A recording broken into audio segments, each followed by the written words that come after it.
They say your first love is like a wild rose. As it blooms, it can be beautiful. She had a rough upbringing with few male figures in her life, so she was yearning to be loved. Here comes this guy, and he sweeps her off her feet. But it can also come with bristling thorns. There were police reports that were generated where he puts his hands around her throat. That's that control thing. He had an app in her phone, so he knew where she was at every minute of every day. Sometimes the thorns are so sharp, it poisons the love and can turn deadly. She was shot multiple times. It was clearly overkill, but who would do such a thing? The community was completely shocked, and everyone wanted answers. Why did this happen? And once blood is drawn, it's hard to see the rose's beauty in the same way. It was obvious that she wasn't happy about it because she was losing the person that she loved. She really had her back against the wall, and she felt like there was nothing else that she could do but act for her. November 10th, 2019, Detroit, Michigan. It's a late Sunday night on the west side of America's Motor City. Detroit was once the most affluent city in the country, fueled mainly by the automotive industry. But as those jobs moved out, decay moved in. The neighborhood around Pilgrim and Bentler area is kind of known for drug trafficking, violence. They have a lot of vacant homes, and they have a lot of people that are homeless and just kind of wandering in that area. At 11:40 p.m., the parents of 20-year-old student Cabria Arnold are awaiting a text from their daughter, who should be home from her shift at work. They had a system where they would check in to make sure that they knew where each child was going to be, and when they left somewhere, to check in, give a text message to say, I'm on my way home. But that text doesn't come. When they don't get that text from Cabria after work that I'm on my way home, immediately sirens go off. Her dad tries calling her, and it goes to voicemail. He tries not to panic and come up with some possible scenarios. Maybe her car has a flat tire, or maybe she locked her cell phone in the car. But as it got closer to midnight with no word from Cabria, they decided to drive closer to her job to see what was going on. Kirk, Diane, and their oldest daughter, Paige, get into the car and begin the 3-mile journey to the store, keeping their eyes peeled for the family pickup truck, which Cabria is driving. They're following the route that they know she takes to work. They don't see anything unusual along the route, but then in the distance, they hear sirens and see flashing lights and police cars. So they drive in that direction to an intersection. They see several police cars and crime scene tape set up. Kirk and Diane are pulling up, and they can see the truck, the family truck that Cabria drives. The Arnolds stop their car and jump out, running up to the crime scene tape. They're hoping that Cabria was simply in a car accident or had some minor injuries. But as they get closer, they see a woman's body laying on the asphalt. They recognize it as Cabria, and there's blood all around her. The family identify themselves to a police officer who informs them that Cabria has been shot to death. Diane collapses to the ground and she's inconsolable. Her husband, Kirk, is desperately trying to get answers from the detectives. Who would kill Cabria, and why? Cabria Arnold was a bright, beautiful woman who grew up the youngest of 4 daughters in a tight-knit family. She attended Detroit Renaissance High School, where she was a standout athlete. Cabria was an amazing softball player. She made varsity her sophomore year, and that's extremely rare. In her senior year, she was voted team captain and won her team's MVP award. Her athletic prowess also landed her multiple scholarship offers from several colleges. When Cabria is getting these scholarships, Kirk and Diane are very happy because it takes the financial load off of the household, so they know that she's going to be able to get into one of the better colleges. I think she saw athletics as a means to an end. The scholarship allowed her to further her education without having to take out student loans. Cabria enrolled at the University of Michigan, Dearborn, where she majored in public health with a minor in business. She was very friendly and giving, the kind of person that would do for others without hesitation. Her friends also described her as a fun jokester, the kind that liked to laugh and make others laugh as well. There was also a serious side to the 20-year-old. Growing up in Detroit, she knew that self-defense was important. She and her sisters took karate classes, and Cabria herself had earned a black belt, which was quite an accomplishment for a young woman, and it boosted her confidence. One day, Cabria's confident spirit caught the eye of 28-year-old Travis Jones. They immediately hit it off. As a young girl, usually your first time on a college campus, you notice different men notice you. Travis was charming. He's handsome. He knows how to woo a younger woman. He's had girlfriends before. At this age, he knows what a woman likes. He knows the blueprint. So he's able to kind of draw her in, give her some of the intimacy, and give her the love and support that a younger girl may be looking for. Despite the new relationship, Cabria remained focused on her career goals of becoming a nurse. She also took a job at a nearby grocery store to begin building a nest egg. Her parents really didn't like her working late, but Cabria reassured them she'd be fine because she's working close to home. As police begin processing the crime scene, several theories start to form about Cabria's murder. It could be a carjacking, because in this neighborhood, that's really kind of common. They're used to that. Detroit is usually in the top 10 for that sort of crime, and the West Side is one of the most dangerous areas in the city. There's one obvious fact that goes against this. Cabria's car is still at the scene. But if she put up a fight and made noise which attracted witnesses, then perhaps the carjacker was forced to flee and left the car behind. Crime scene investigators note that Cabria appears to have been shot at least 3 times, including one shot to the head.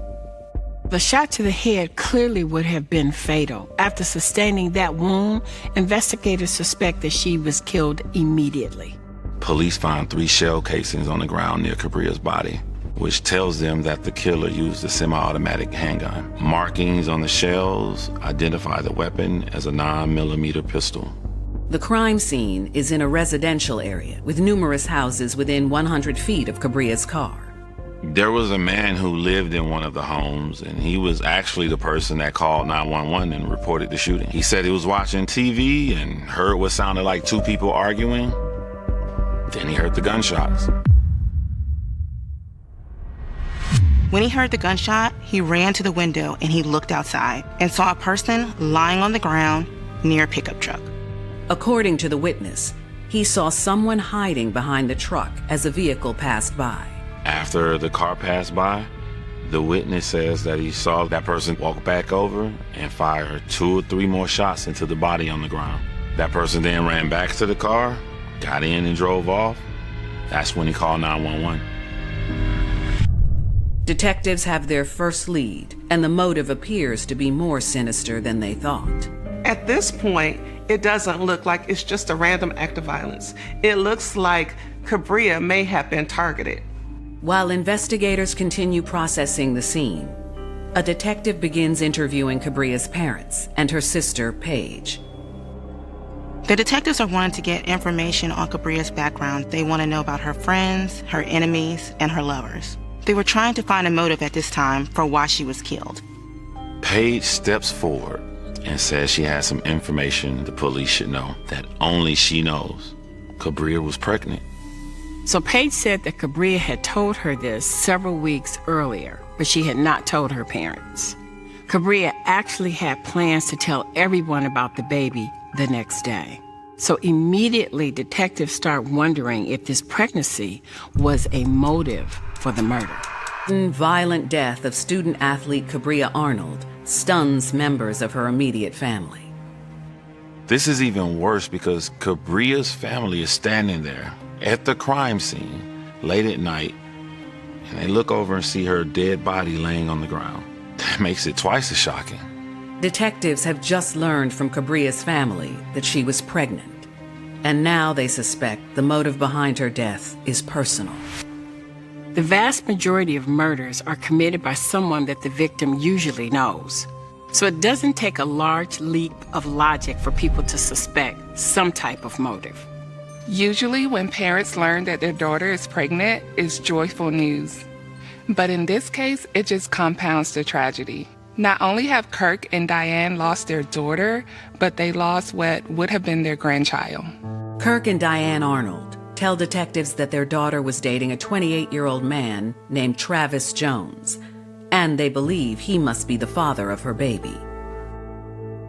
The Arnolds readily admit to detectives they don't really like Travis Jones. He was 8 years older than Cabria, and they felt the age difference was too much. They also didn't like the fact he didn't have a solid career, and he mainly worked odd jobs. It's not unusual at all for parents to want what's best for their children, and that's what the Arnolds wanted. They were both hard workers, and so was Cabria. They knew that she was destined for greatness and didn't want her involved with someone who would hold her back. Obviously, the fact that Travis had gotten Cabria pregnant made them like him even less. As detectives continue talking to the Arnolds, a car pulls up. Driving it is Travis Jones. Police are like, what the heck is he doing here? It seems like quite the coincidence. The Arnolds say they didn't call him. Travis Jones jumps out of the car. He rushes over to the police. He's very anxious. He's asking the police, what's happening? Where's Cabria? He looks over to the side. He sees the Arnolds. He asks them the same thing. And they tell him Cabria's dead. We're always watching to see how somebody reacts to this type of news, right? Is he surprised? Is he upset? Does he take it in stride? Hoping that he would give away that he was somehow involved, but all of his reactions seem legit. He seems both shocked and upset. Travis tells detectives that he was waiting for Cabria to come home when she finished her shift. When she didn't call or text him, he became worried and drove around trying to find her. He said he was waiting at the Arnold's house for Cabria. Because the family didn't like him, he waited in his car for her to come home. And then when she didn't show up, he did the same thing they did. He started calling and texting Cabria, but he didn't get any responses. So he drove to the store to look for her and eventually happened upon the crime scene. Obviously, we're not going to take anything at face value. His story seemed a little too convenient. He's the boyfriend, so he's going to be a person of interest immediately. Any person who's involved in a relationship is killed. The first suspect that law enforcement have is the significant other, the spouse, the girlfriend, the boyfriend, whatever it is. They look at them first. Police ask Travis to come down to the station for a full interview. He readily agrees. He was cooperative. He gave information willingly. He never asked for an attorney, and he freely, of his own free will, gave information to the police. He tells police again about his whereabouts that night, that he was actually waiting for Cabria to come home. So he became concerned and he was actually driving around looking for her. Detective asked him if they can have access to his phone where they can download all his information as well as his GPS information, and he agrees. Travis walks detectives through his relationship with Cabria. He said that everything was good between them. There was no issues, there was no fights. Essentially, there was no reason he would have wanted her dead. When they asked him about Cabria's pregnancy, he acted surprised and stated that Cabria had not told him that she was pregnant. And then he admits that he didn't have any interest in being a father. I don't want to be a father because I don't have a job right now. I'm not in the proper space right now, but none of those things make me a murderer. As the interview continues, Travis admits to police that Cabria is not the only woman he is dating. He was also seeing a 24-year-old woman named Gabrielle Brantley. So as Travis is telling the police about his relationship with Cabria, his relationship with Gabrielle, he goes on to tell them that not only is he dating these women separately, they're also friends. They go to school together, they hang out, they have conversations, and obviously during those conversations, Cabria is revealing about her pregnancy to Gabrielle, and the police are just taking all this information in, and it's just becoming a part of the plot getting thicker. Detectives ask him, but weren't they jealous of each other? But he claims they got along well, totally fine. They were totally okay sharing Travis. They somehow worked it out in some very mature fashion that they were going to both see Travis. They were all going to have this lovely polyamorous life together. There are some people who live that kind of lifestyle, but it's very rare because it's so outside of the bounds of human nature. Jealousy is an extremely powerful emotion. People are rarely willing to share lovers. It's hard to believe that Cabria would agree to actually get involved in a love triangle. Police have another suspect, Gabrielle Brantley. Because if Jones is dating both of these women, it's possible that one or both of them became jealous, and that could have led to Cabria's death. Detectives ask Travis if he owns any weapons, and he admits to owning 2 guns, including a 9mm handgun. That is an immediate red factor for the detectives. He owns a gun that is the same caliber as the murder weapon. He happens to show up at the crime scene. He's dating 2 women that are okay with it. That is more than a coincidence. Homicide detectives don't normally believe in coincidences. Authorities search his home and retrieve the guns. Detroit police then arrest Travis Jones on suspicion of murder. They send the guns off to the lab along with his cell phone to corroborate his timeline. They continue questioning Jones, but he continues to point the finger at his other girlfriend, Gabrielle Brantley. Police are thinking he may be doing this to throw suspicion off himself. After all, he owns the gun, Cabria is pregnant, he doesn't want any children, so there's a lot of things pointing towards his direction. However, police still can't rule everything out. The police put out an APB on Gabrielle Brantley. They certainly need to talk to her. Were these 2 in cahoots? Where was she at the time of the murder? Was she jealous of Cabria? I mean, these are questions that the police need answers to. Police have arrested Cabria Arnold's boyfriend, Travis Jones, for suspicion of murder. But Jones claims he had nothing to do with his girlfriend's death and points the finger at his other lover, 24-year-old Gabrielle Brantley. There's a lot of evidence that's pointing towards Travis Jones, but detectives have to keep an open mind, especially in a case where you have more questions than answers. Investigators need to do a deep dive into Gabrielle Brantley. Unlike Cabria Arnold, who grew up in a strong family unit, Gabrielle Brantley found herself alone at a young age. She came from a very difficult childhood.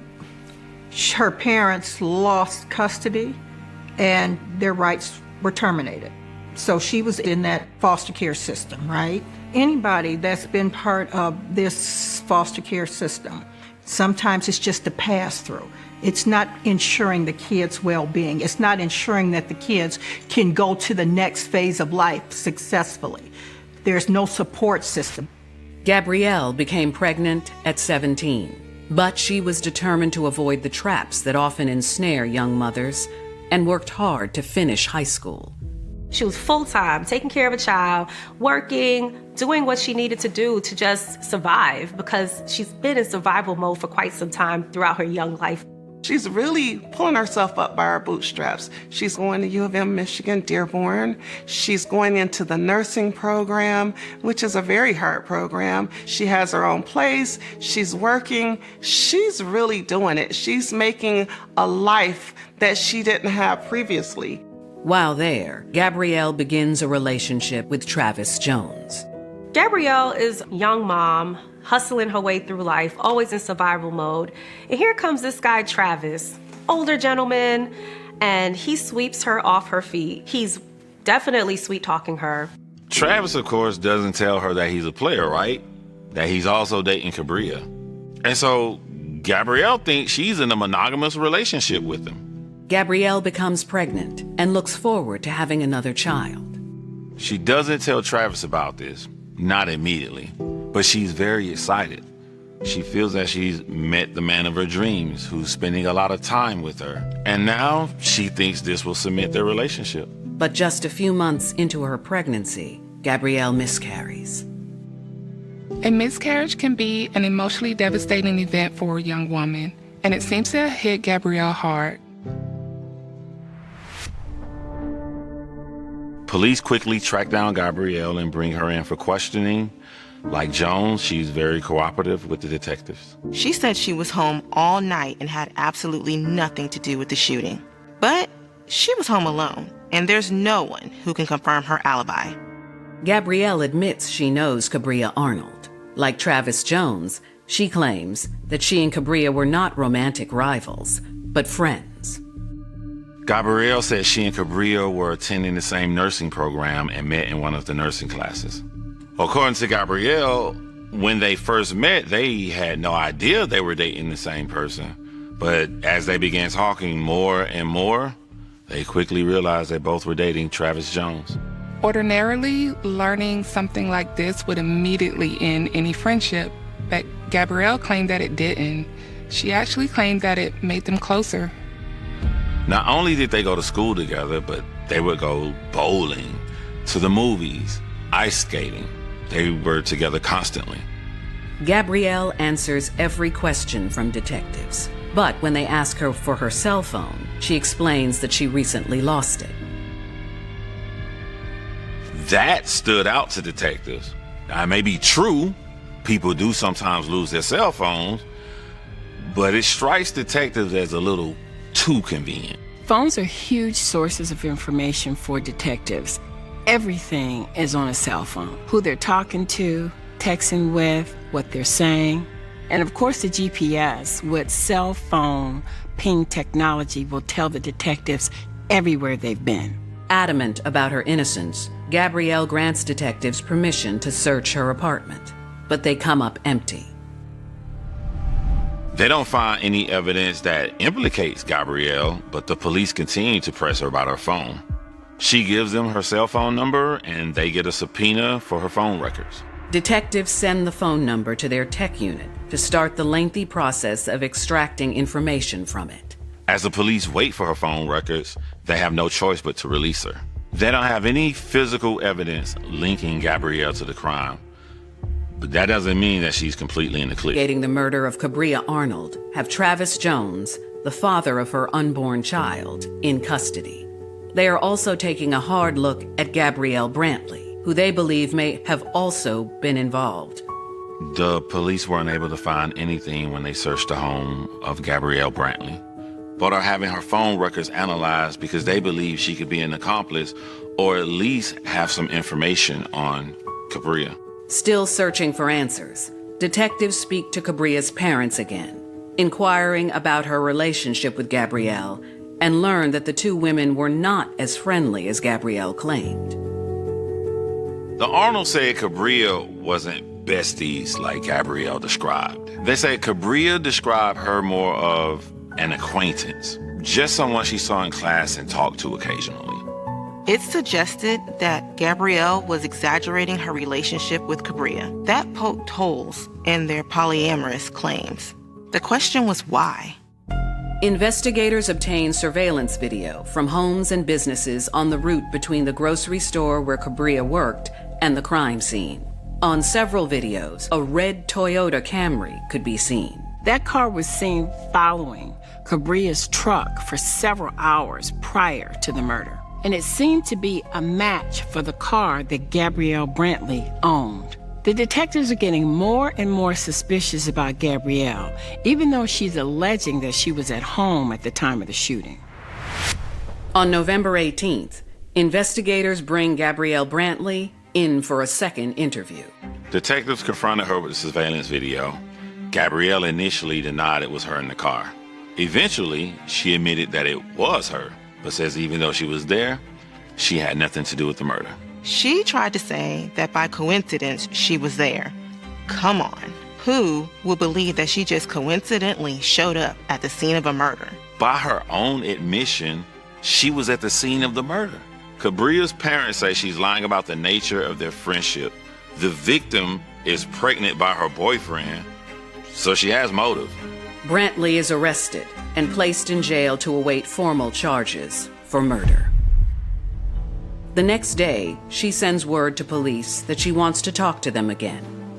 So they bring her in for a third interview, and now she has a new story to tell. She admits that she was at the scene, but this time she's admitting that she was at the scene with her boyfriend, Travis Jones. She says that Jones got out the car and that he was the person that shot Cabria. Gabrielle claims that after Travis killed Cabria, she drives off, leaving Travis at the scene. She doesn't drive him back, so he's on his own and must have fled on foot. Her story has some problems. Why would she drive him there and then leave him behind? It seems like she's trying to create a story where she's completely innocent and the police are not buying it.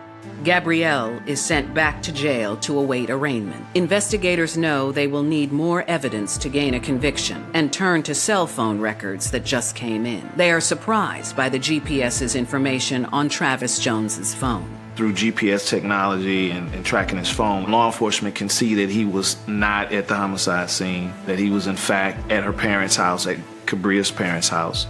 It actually seemed to corroborate his account that he had actually gone out looking for Cabria, had driven to the store where she worked, then drove up and back to her parents' house. That phone was never at the crime scene. Detectives now turn to Gabrielle Brantley's cell phone records. Gabrielle's phone was not at the scene of the crime, which further complicates all the crime scene evidence. So far, investigators are not able to tie either one of them to this crime. The GPS information showed that it was pinging off 2 towers near Gabrielle's apartment. It was not at the intersection where Cabria was murdered, so it didn't implicate her at all in the shooting. But police know Gabrielle was there. She even admitted it. That suggested that she left her phone at home on purpose, creating the illusion that she was never at the scene, essentially creating an alibi for herself. Detectives did notice something unusual in the phone records. There were 5 calls on the evening of the murder from one particular phone. And when they traced the number, it came back to a burner phone. A burner phone is an inexpensive prepaid cell phone that does not require a standard contract. Some people may buy a burner phone because they don't use their phone a lot or they can't afford a more expensive phone or plan. Some people may buy burner phones for criminal activities because they feel like they're harder to trace.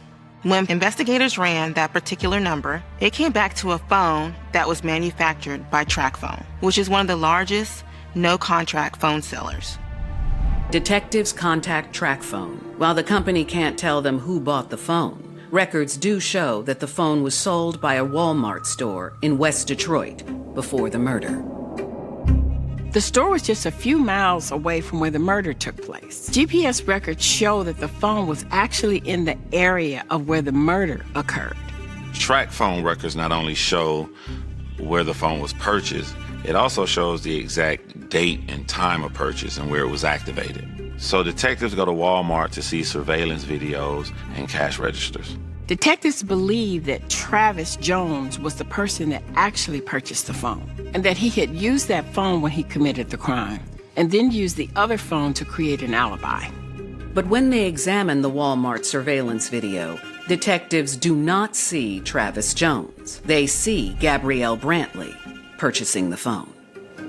That seemed a little odd because the TracFone made 5 calls and they were all to Gabrielle's other phone. Why would she be calling herself? Detectives figured maybe she was checking to see was the other phone working. This firmly cemented the idea that Gabrielle was involved with the murder. She admitted being at the scene, and this confirmed that she was there. She claimed that she didn't do it, but why then did she buy this phone? Investigators still suspect that Travis Jones was also involved. Travis Jones admitted to the police that he didn't want to be a father, and Gabrielle quickly changed her story to say that Travis shot her. The detectives think that they're both involved with this shooting, but do they have enough evidence to prove it? That's the real question.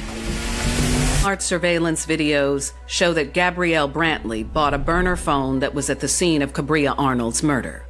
Investigators also think that her boyfriend, Travis Jones, played some role in orchestrating the shooting. Jones' phone records do not place him at the crime scene, so everything is quickly pointing to Gabrielle. But they still hadn't cleared Travis because they were waiting on the ballistics from the gun that they recovered from his home.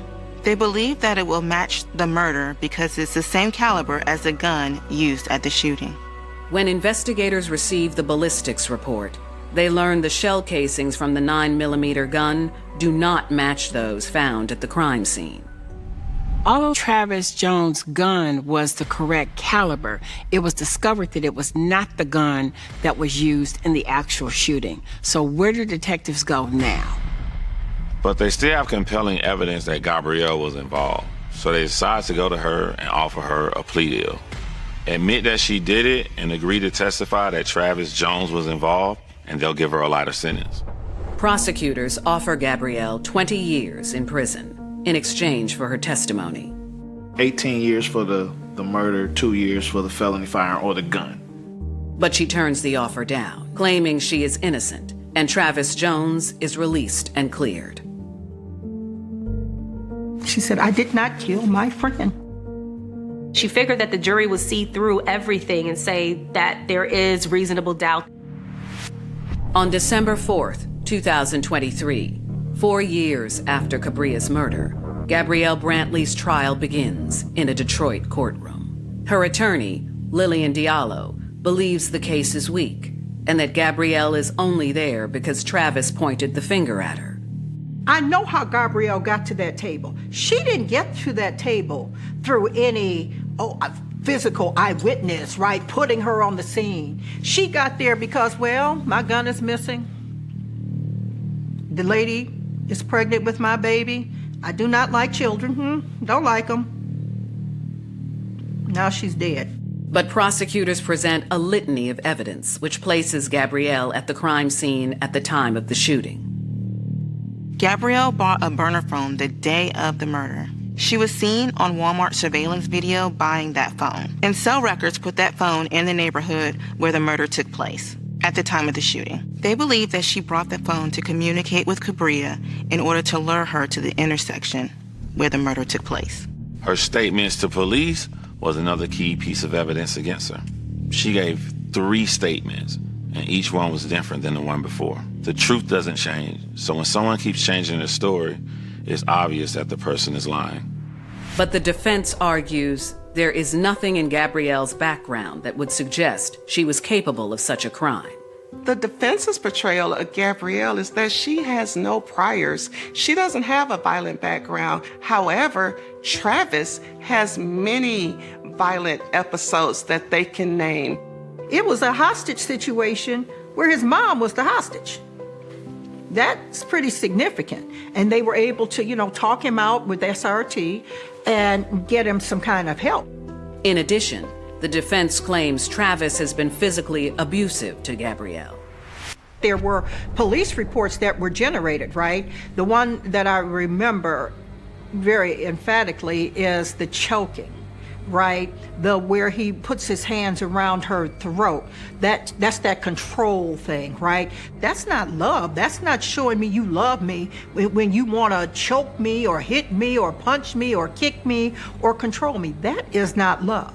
While the defense is portraying Travis as a controlling man who didn't want kids, and while that could in fact be looked at as a motive, Cabria's baby was a much more bigger threat to Gabrielle. Gabrielle has also become pregnant by Travis, but she has a miscarriage. Now she's on the outside looking in, and she had to wonder if Travis would end their relationship. Prosecutors argue that Gabrielle followed Cabria as she left work that evening, then confronted her at an intersection. I think that conversation is what led to the shooting that night.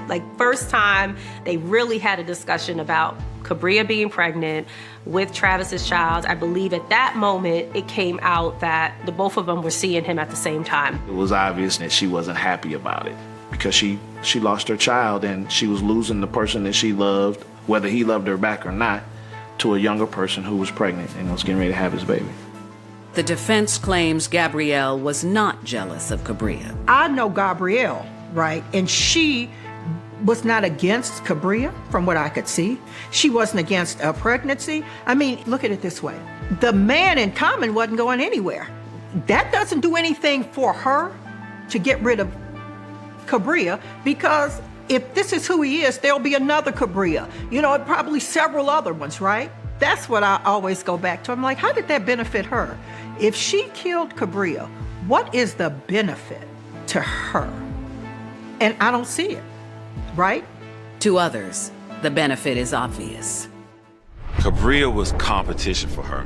Gabrielle is concerned that Travis will focus all of his attention on Cabria and the new baby, and she wanted to keep him on to herself. Jealousy is one of the most powerful human emotions, and it was obvious from Gabrielle's text that she had become jealous of Cabria. And jealousy is the motive of many, many murders. Gabrielle Brantley's trial for the murder of Cabria Arnold. Prosecutors weave a web of circumstantial evidence, placing her at the crime scene on the night of the murder. They presented evidence that Gabrielle's burner phone was pinging at the intersection at the time the shooting occurred. The trial lasts a little over a week.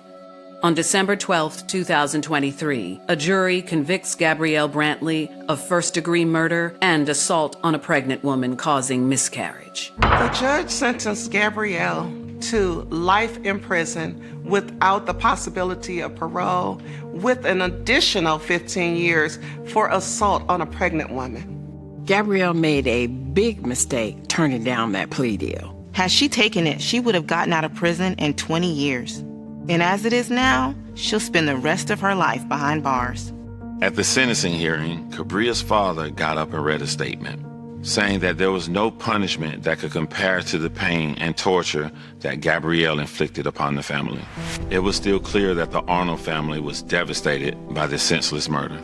They speak of it as not just the loss of a sister, but a nephew, a grandchild. This has been a huge, huge burden, a huge loss to the family. It's so tragic that Cabria Arnold lost her life in this manner. She was the darling of the community, and she's only 20, and she's made all these strides. So the tragedy of her life being snuffed out is a tragedy for all. Gabrielle continues to deny any involvement in the murder. She got up on the witness stand and maintained that her and Cabria were still friends and she didn't kill her. She said, "I am a lot of things, but a murderer I am not." That had to be extremely hurtful for Cabria's parents and siblings, the fact that she didn't admit what she had done and apologize. No charges are ever filed against Travis Jones, although some still believe he bears responsibility for setting the wheels in motion. He told police in his interview he didn't want to have children, yet he got 2 women pregnant. He may not have pulled the trigger, but he's part of the reason Cabria is dead. You have to wonder, did Gabrielle do this completely out of jealousy, or was it to help her man who didn't want this child? I guess we'll never know. Unfortunately, Gabrielle and Cabria both picked this man, and he just pretty much threw both of them under the bus in this whole entire situation. Gabrielle did these things because she was so in love with her man. She was trying to make sure that he had the life that he wanted so that they could have the life that they wanted. So to all the ladies, young ladies, whomever, we have got to start being more sisterly towards one another, right? We have got to stop seeing each other as our competition. I am not your competition. If I can give you a hand up, I will give you a hand up. We have got to stop the hurting part. For many, a rose is the ultimate symbol of love, something to be nurtured and cherished. But sometimes, when you squeeze too tightly, the thorns can leave you red-handed, and the pain may never go away. The desert wind howled through the jagged canyons of Arizona on a stifling July night in 1993, carrying with it the dry, choking dust of a landscape that buried its secrets deep beneath the sun-baked earth, oblivious to the horrific reality unfolding inside a modest, suburban home in the outskirts of Phoenix. It was a suffocating midnight silence, pierced only by the erratic hum of an overworked air conditioner and the slow, agonizing drip of a leaky faucet in a kitchen where life had just been violently extinguished. This is the harrowing anatomy of an Arizona 1993 cold case solved. Double life shattered by new arrest, a nightmare frozen in time that defied the sharpest minds in southwestern law enforcement for over 3 decades, waiting patiently in the suffocating shadows for the exact moment when modern science would finally rip away the mask of respectability and expose a monster who thought he had outsmarted the grave itself. The crime scene itself was a masterclass in calculated terror, staged with a chilling absence of chaos that left veteran homicide investigators staring in absolute, stunned silence when they breached the front door the following morning. There were no signs of forced entry, no frantic struggle recorded on the hardwood floors, and no neighborhood screams piercing the heavy desert air. The victim, a quiet, well-liked community college instructor whose private life was as immaculate as her book-lined study, had simply welcomed her executioner inside with a cup of warm tea still steaming on the counter. The only tangible signature left behind by the phantom killer was a single, eerie token resting precisely in the center of the dining table, an antique brass pocket compass with its needle violently bent, pointing permanently toward the dark, unforgiving expanse of the northern desert. Detectives combed the surrounding neighborhoods for days, questioning terrified residents who locked their doors twice and stared through shuttered windows, whispering about a shadow that had slipped through the desert grid without leaving a single footprint, a single fingerprint, or a single shred of usable forensic evidence.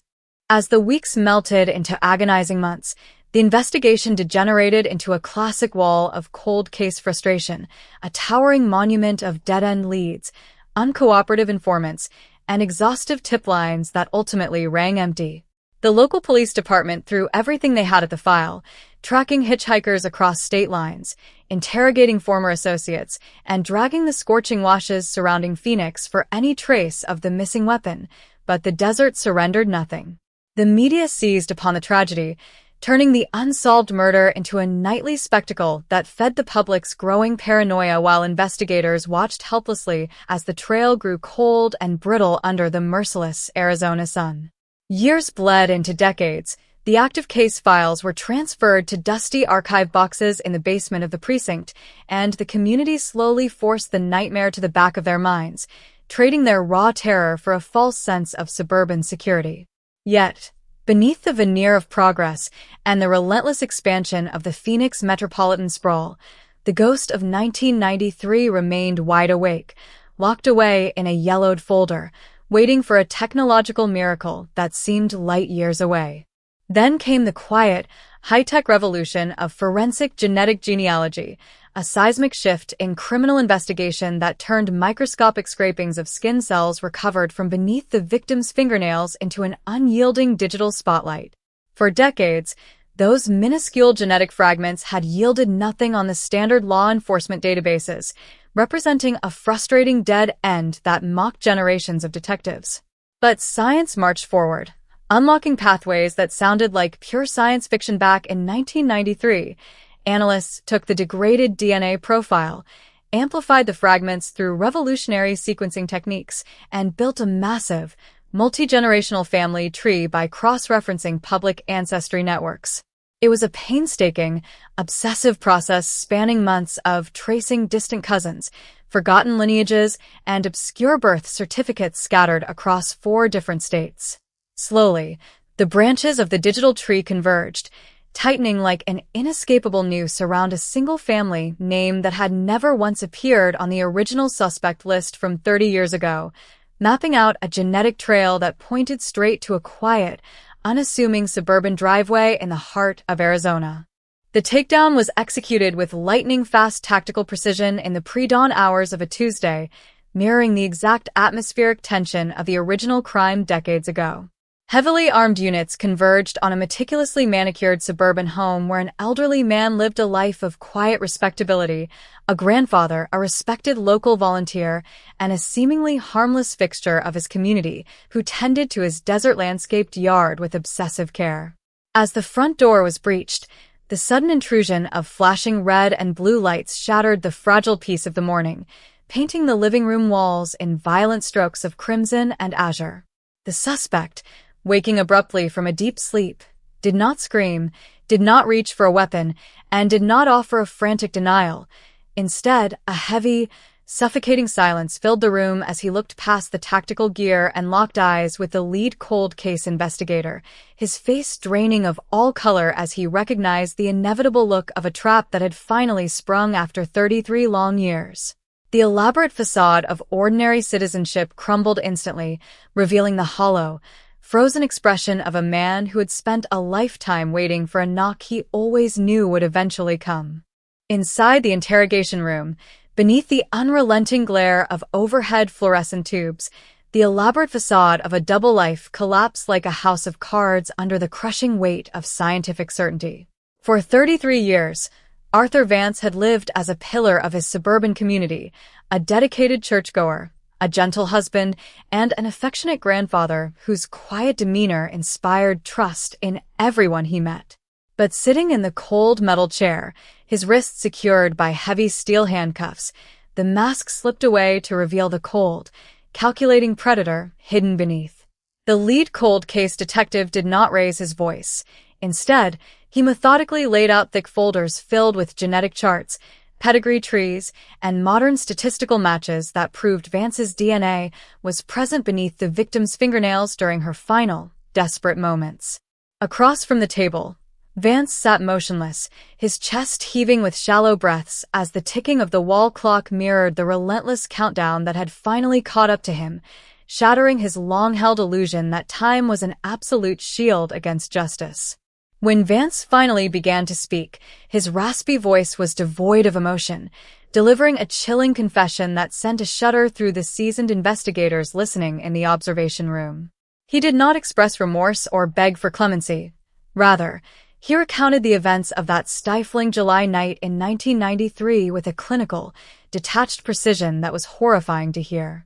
He detailed how he had maintained a secret, volatile connection to the victim, visiting her under the cover of darkness while his family believed he was working late at a local firm.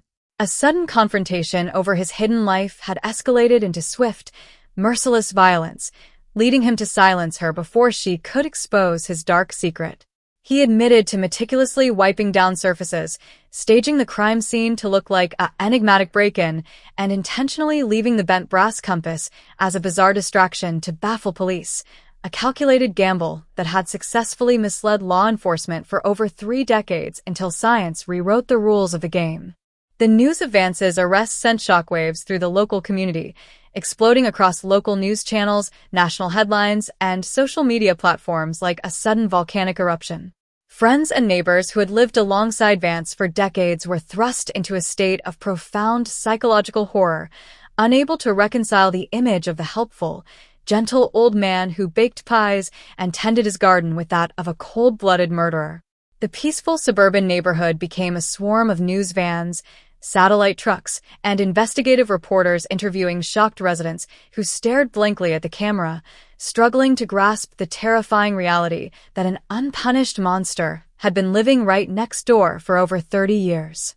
The revelation exposed the frightening vulnerability of everyday life, serving as a stark, unsettling reminder that ordinary, polite people can harbor extraordinary evil behind closed doors, walking among their neighbors without dropping a single hint of the blood on their hands. As the legal proceedings moved toward a high-stakes trial, the prosecution built a virtually indestructible case centered on the undeniable marriage of traditional physical evidence and cutting-edge forensic genealogy. The courtroom in downtown Phoenix was packed to capacity every single day, filled with true crime enthusiasts, legal scholars, journalists, and a grieving family that had waited more than half a lifetime for their day in court. When the prosecution presented the digital family tree that led directly to Vance, accompanied by expert testimony explaining the microscopic DNA matches, the atmosphere in the chamber grew deathly quiet. The defense attempted to question the chain of custody for 30-year-old evidence and raised technical objections regarding genetic privacy, but their arguments withered against the sheer, mathematical certainty of the biological proof. Jurors looked from the high-resolution genetic charts on the digital monitors to the frail, gray-haired man sitting at the defense table, seeing not an innocent elderly citizen, but a calculated killer whose past had finally trapped him. The emotional peak of the court battle arrived when the victim's surviving relatives stood before the judge to deliver their impact statements, their voices trembling with decades of accumulated heartbreak and anger. They spoke of the empty seats at holiday dinners, the missed milestones, and the torturous uncertainty that had haunted their lives since that horrific night in 1993. For 33 years, they had lived under a heavy cloud of unresolved grief, wondering if the person responsible was watching them from afar or laughing at the failure of justice. Looking directly at Vance, who refused to meet their eyes, they declared that while his late arrest could never restore the life he took, it had stripped him of the comfortable retirement he had stolen from the universe, ensuring that his final days would be spent in the sterile, unforgiving isolation he so richly deserved. When the jury returned with a unanimous guilty verdict after only 2 hours of deliberation, a collective sigh of profound relief swept through the gallery, breaking the heavy tension that had gripped the room for weeks. The judge handed down a sentence of life imprisonment without the possibility of parole, ensuring that Vance would never again draw a breath of free air under the scorching Arizona sun. As the heavy double doors of the courtroom closed behind him, the legal saga came to a definitive end, but the cultural impact of the Arizona 1993 cold case solved, double life shattered by new arrest, remained deeply etched in the public consciousness. It stood as an unassailable monument to human perseverance, a triumph of scientific evolution over criminal cunning, and a permanent warning to every hidden killer still hiding in the shadows. No matter how many years pass, no matter how deeply you bury your past, the truth is an unyielding force that will eventually tear through the dark and demand its ultimate reckoning. The iron gates of the Arizona State Prison complex slammed shut with a deafening, metallic crash, echoing through the concrete courtyard and sealing Arthur Vance into a stark, unforgiving reality where his decades-old double life was permanently extinguished. Inside the sterile confines of his cell, the scorching desert heat seeped through the thick concrete walls, a bitter, constant reminder of the arid wilderness outside where he had once walked free, posing as a respectable, gentle citizen. For 33 years, Vance had relied on the relentless passage of time to erode memories, dissolve clues, and scatter witnesses, convinced that the desert soil had absorbed his crime forever.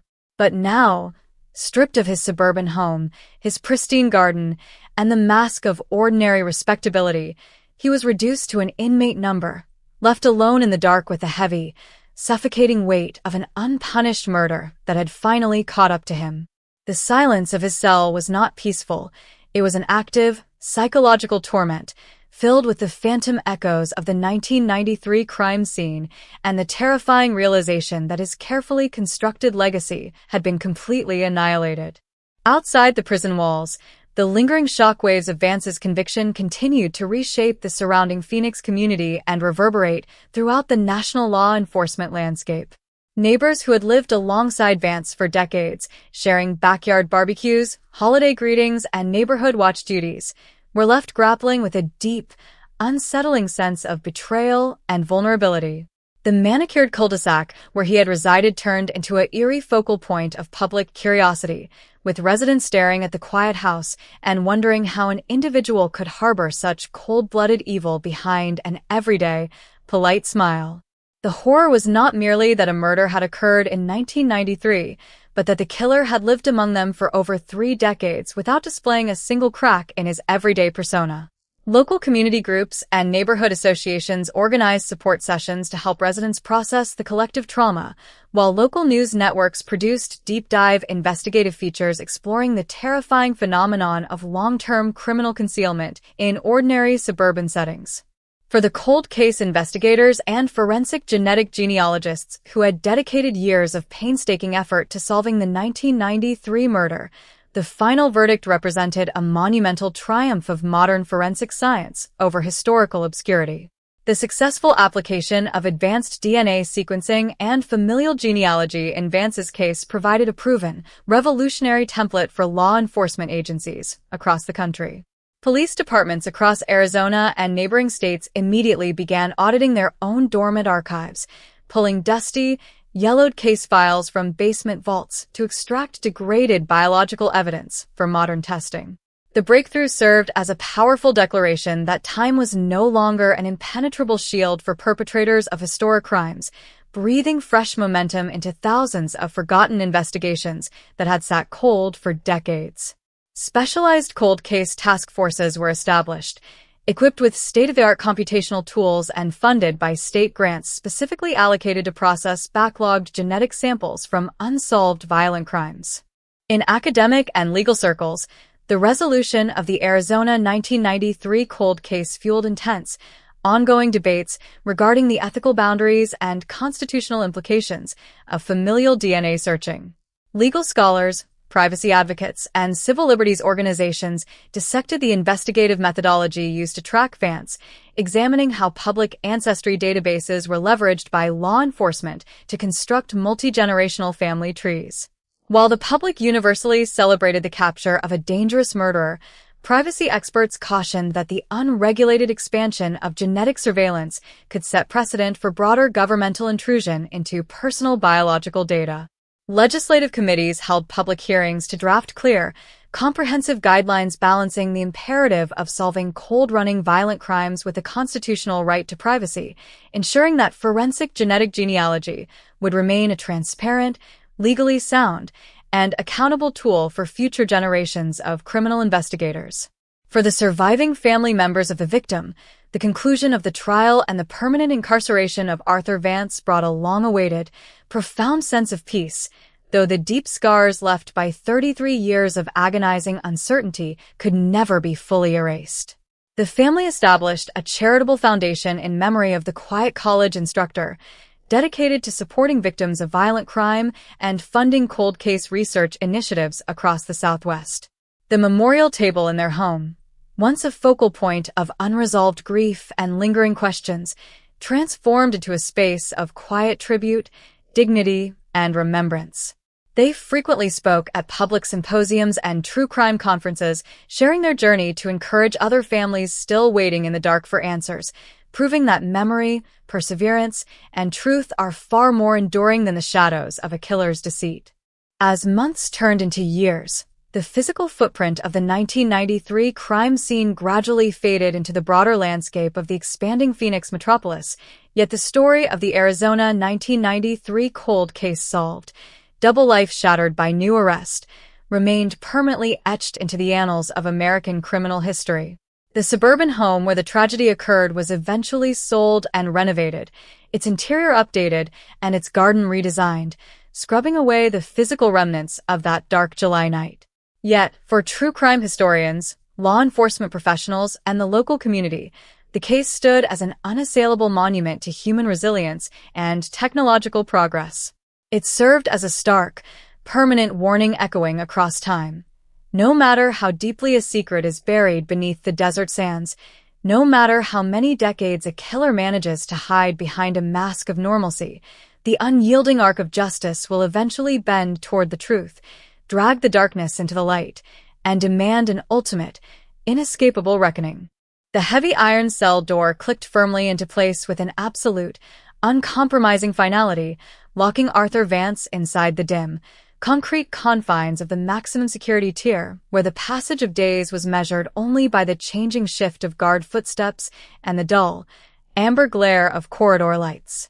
Inside his cell, the stifling desert heat clung to the concrete walls like an invisible, suffocating cloak, a constant, physical reminder of the vast Arizona landscape that lay just beyond the high, razor-wire perimeter walls. For over 3 decades, Vance had lived under the comfortable, self-assumed delusion that he had achieved the impossible, a perfect crime, erased by the shifting desert sands and forgotten by time. He had built an enviable life on that lie, surrounding himself with children, grandchildren, flower beds, and the quiet respect of a peaceful neighborhood. But the cold, unyielding precision of modern science had systematically peeled away every layer of that carefully crafted existence, exposing him to the world not as a gentle family man, but as a calculated murderer who had simply run out of time. In the quiet, desolate hours of the night, when the prison block finally settled into a tense, uneasy silence, Vance found himself trapped in a relentless mental loop, forced to re-examine every choice, every cover-up, and every moment of deception that had defined his life since July 1993. The silence was not a reprieve. It was an active, crushing weight that amplified the ghosts of his past. He remembered the precise, chilling detail of the bent brass compass he had left on the dining table, a theatrical misdirection that he had once proudly viewed as a stroke of genius, believing it would keep investigators chasing ghosts toward the northern canyons indefinitely. For 33 years, that calculated gamble had worked, leaving a file folder to gather dust in a precinct basement while he enjoyed decades of family dinners, summer vacations, and quiet retirements. Now, sitting on a hard steel bunk in a coarse orange jumpsuit, he realized the ultimate irony. While he had been busy aging gracefully in the sun, his own biological signature had remained frozen in time, silently waiting beneath microscopic layers of preserved evidence for the exact moment science would catch up to his arrogance. Outside the penitentiary gates, the cultural and psychological impact of Vance's capture continued to ripple across the desert metropolis of Phoenix and into the broader national consciousness. The quiet suburban neighborhood where he had resided for decades remained an eerie site of morbid fascination for local residents and true crime journalists alike. People who had lived next door to Vance, neighbors who had shared tools over the fence, exchanged holiday gifts, and trusted him to watch their homes, suffered from a deep, lingering sense of psychological whiplash. The horrific realization that a cold-blooded killer had been living mere feet away for over 30 years shattered the neighborhood's fragile sense of security, proving that evil does not always lurk in dark alleyways or far-off places. Sometimes it wears a smile, carries a watering can, and politely waves hello every morning. Community meetings were held to address the collective trauma, but the invisible scar remained, forever altering how the residents viewed strangers, neighbors, and the deceptive nature of everyday appearances.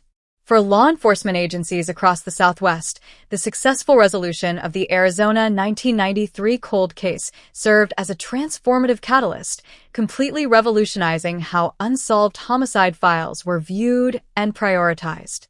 The fusion of forensic genetic genealogy, advanced DNA sequencing, and multi-generational familial mapping had proven beyond a shadow of a doubt that no case was truly hopeless, no matter how many decades had elapsed. Police departments that had previously consigned old binders to permanent storage began aggressively auditing their cold case vaults, securing state and federal grants to process backlogged biological evidence. The case became a mandatory textbook study in police academies across the country, highlighting the importance of proper evidence preservation from past eras and demonstrating how modern computational tools could resurrect forgotten crimes to deliver absolute, undeniable justice. The message sent to lingering fugitives and hidden perpetrators was loud, clear, and terrifying. The clock was ticking, the shield of time had shattered, and the past was no longer a safe place to hide. Meanwhile, the surviving family members of the victim continued their quiet, courageous journey toward long-term healing, transformed by the ultimate victory of truth over decades of painful obscurity. The Memorial Foundation they established in honor of the Quiet College instructor expanded its reach, providing crucial funding for forensic testing and other long-standing cold cases, and offering emotional support networks for families navigating the agonizing uncertainty of unsolved violent crimes. The empty space left by her loss could never be filled, nor could 33 years of missed birthdays, holidays, and family milestones ever be restored.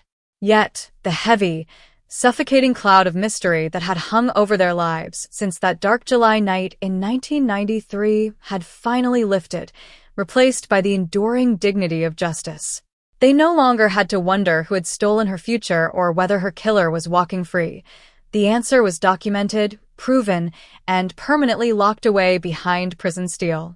As the years began to march forward, the physical world slowly moved on from the tragedy, but the legacy of the Arizona 1993 cold case solved, double life shattered by new arrest, remained permanently etched into the annals of modern American criminology. The suburban home where the crime had occurred was eventually repainted, landscaped, and occupied by new owners who sought to build fresh memories within its walls, scrubbing away the physical echoes of the past. Yet, The story itself survived as an unassailable monument to human perseverance, scientific innovation, and the relentless pursuit of truth. It stood as a timeless warning echoing across the desert winds. No matter how deeply a secret is buried, no matter how carefully a mask of ordinary respectability is worn, and no matter how many decades a killer manages to outrun the law, the long arm of justice will eventually reach through the shadows, drag the darkness into the light, and demand a full, inescapable reckoning. The dim fluorescent bulb hanging outside cell block B flickered with a faint, buzzing hum, casting long, trembling shadows across the damp concrete floor of Arthur Vance's isolation cell. Deep inside the maximum security facility, the passage of time had ceased to follow the natural rhythm of the Arizona sun. It was measured only by the cold, mechanical routine of head counts, tray deliveries, and the hollow clang of steel doors reverberating through the tiers.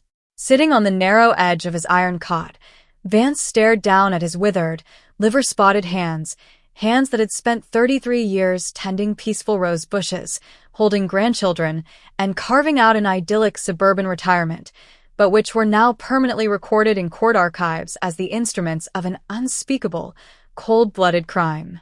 The air inside the cell was thick and stagnant, holding onto the desert heat long after nightfall, a suffocating environment that forced him into an unbroken, solitary confrontation with the ghost of his 1993 victim and the absolute destruction of his carefully constructed double life. For decades, Vance had convinced himself that his meticulous cover-up had granted him total, unassailable immunity. He had watched from afar as the initial media frenzy surrounding the 1993 murder faded from front-page headlines into local history, and he had quietly celebrated every year that passed without a knock on his door. He had believed that time was an active accomplice, eroding physical evidence, dulling witness memories, and burying the truth deeper into the scorching Arizona soil with every passing decade. But sitting in the sterile quiet of his prison cell, the crushing weight of reality settled over him. Time had not been his protector. It had merely been a long, deceptive delay before the inevitable trap snapped shut. Modern genetic science had looked straight through the fog of 33 years, ignoring the gentle demeanor, the pristine lawn, and the respectable community reputation he had built, identifying him with absolute, mathematical certainty from microscopic biological fragments he thought he had wiped away long ago. Beyond the razor-wire perimeter of the state penitentiary, the local community in the Phoenix metropolitan area continued to navigate the profound psychological aftermath of the case. The quiet suburban neighborhood, where Vance had resided for over 3 decades, remained permanently altered by the revelation. Homes that had once felt completely secure in their suburban isolation were now viewed through a lens of quiet suspicion. Neighbors who had lived beside Vance for years found themselves reevaluating every conversation, every wave across the fence, and every friendly interaction they had ever had with him. The realization that a cold-blooded killer could live among them for more than 30 years without dropping his polite, gentle mask stripped away the comfortable illusion of suburban safety, leaving behind an invisible, enduring scar. Local community organizations held forums on neighborhood safety and trauma, but the fundamental truth exposed by the arrest remained unshakable. Evil does not always announce itself with violence or chaos. Sometimes it wears a smile, waters its lawn on Sunday mornings, and blends seamlessly into the background of everyday life. Within the regional law enforcement community, the successful resolution of the Arizona 1993 cold case sparked a sweeping institutional transformation. Police departments and sheriff's offices across the Southwest, energized by the undeniable triumph of forensic genetic genealogy, launched aggressive reviews of their own cold case vaults. Long-forgotten evidence lockers were opened, and degraded samples of clothing, hair, and biological material from unsolved crimes dating back to the 1970s and 1980s were submitted for advanced DNA sequencing and genealogical mapping. Specialized cold case units that had previously operated on shoestring budgets were allocated fresh state funding and high-tech investigative tools. Detectives who had spent their entire careers haunted by unsolved murder binders found renewed hope, realizing that no case was truly dead as long as a single microscopic trace of physical evidence remained preserved. The Arizona case was adopted as a landmark model in investigative seminars nationwide, demonstrating to a new generation of law enforcement officers that patience, combined with cutting-edge science, could systematically dismantle even the most airtight, long-standing criminal cover-ups. Meanwhile, the surviving family members of the victim continued their journey toward enduring peace and purpose, grounded in the ultimate victory of truth over decades of painful obscurity. The charitable foundation created in her memory expanded its initiatives, providing financial assistance for forensic testing in neglected cold cases and establishing support programs for families navigating the torturous ambiguity of unsolved violent crimes. The annual memorial gathering, once a somber, heavy affair defined by unanswered questions and unresolved grief, transformed into a dignified celebration of her life, her legacy, and the unyielding resilience of human justice. Standing before supporters and journalists, the family reflected on the long, agonizing 33-year wait, emphasizing that while judicial victory could never replace the years stolen from them, it had restored dignity to her memory and proven that the truth possesses an incredible, gravitational pull that eventually drags even the most deeply hidden secrets out into the light. As months turned into years, the physical environment of the 1993 crime scene slowly merged back into the broader, bustling expanse of the growing desert city, but the story of the Arizona 1993 cold case solved, double life shattered by new arrest, remained permanently embedded in the annals of modern American justice. The suburban house where the crime occurred underwent complete architectural renovations, scrubbing away the physical traces of that dark July night and allowing new families to live within its walls. Yet, for legal scholars, forensic scientists, and true crime historians, the case stood as an eternal, unassailable monument to human perseverance and technological innovation. It served as a stark, permanent warning echoing across the desert winds to every hidden perpetrator still living behind a mask of normalcy. No matter how many years pass, no matter how carefully a secret is guarded, and no matter how comfortably a double life is constructed, the long arm of science and justice will eventually reach through the shadows, tear away the mask, and demand a full, inescapable reckoning. The harsh, yellow glare of the corridor nightlight cut through the small reinforced window of cell block B, casting a narrow, grid-like shadow across Arthur Vance's face as he lay motionless on his steel cot. Deep within the maximum security wing of the Arizona State Prison, the relentless summer heat persisted long past midnight, radiating off the concrete walls like a slow furnace. For 33 years, Vance had relied on the dry desert air and the vast, silent stretches of the Arizona wilderness to absorb his darkest act, convincing himself that the heat had burned away every trace of his crime. He had built a pristine, comfortable existence on that lie, a life filled with quiet family dinners, community events, manicured lawns, and the unshakable respect of his peers. But in this sterile, windowless cell, the grand illusion had completely evaporated. The mask of the gentle grandfather had been permanently ripped away, leaving only an aging, convicted murderer stripped of his freedom, his reputation, and the comfortable double life he had spent more than 3 decades protecting. In the heavy silence of his solitary confinement, Vance was haunted not just by the prospect of dying behind bars, but by the terrifying precision with which his past had been reconstructed. For over 30 years, he had believed that his cover-up was flawless. He had meticulously wiped down surfaces, avoided leaving fingerprints, and staged the scene with calculated misdirections, including the shattered brass compass left on the dining table. He had taken comfort in the knowledge that as the years turned into decades, witness memories would fade, investigators would retire, and physical files would gather dust in forgotten precinct basements. What he had never anticipated was that the human body leaves behind an indelible, immortal script, a microscopic biological signature that time cannot decay or erase.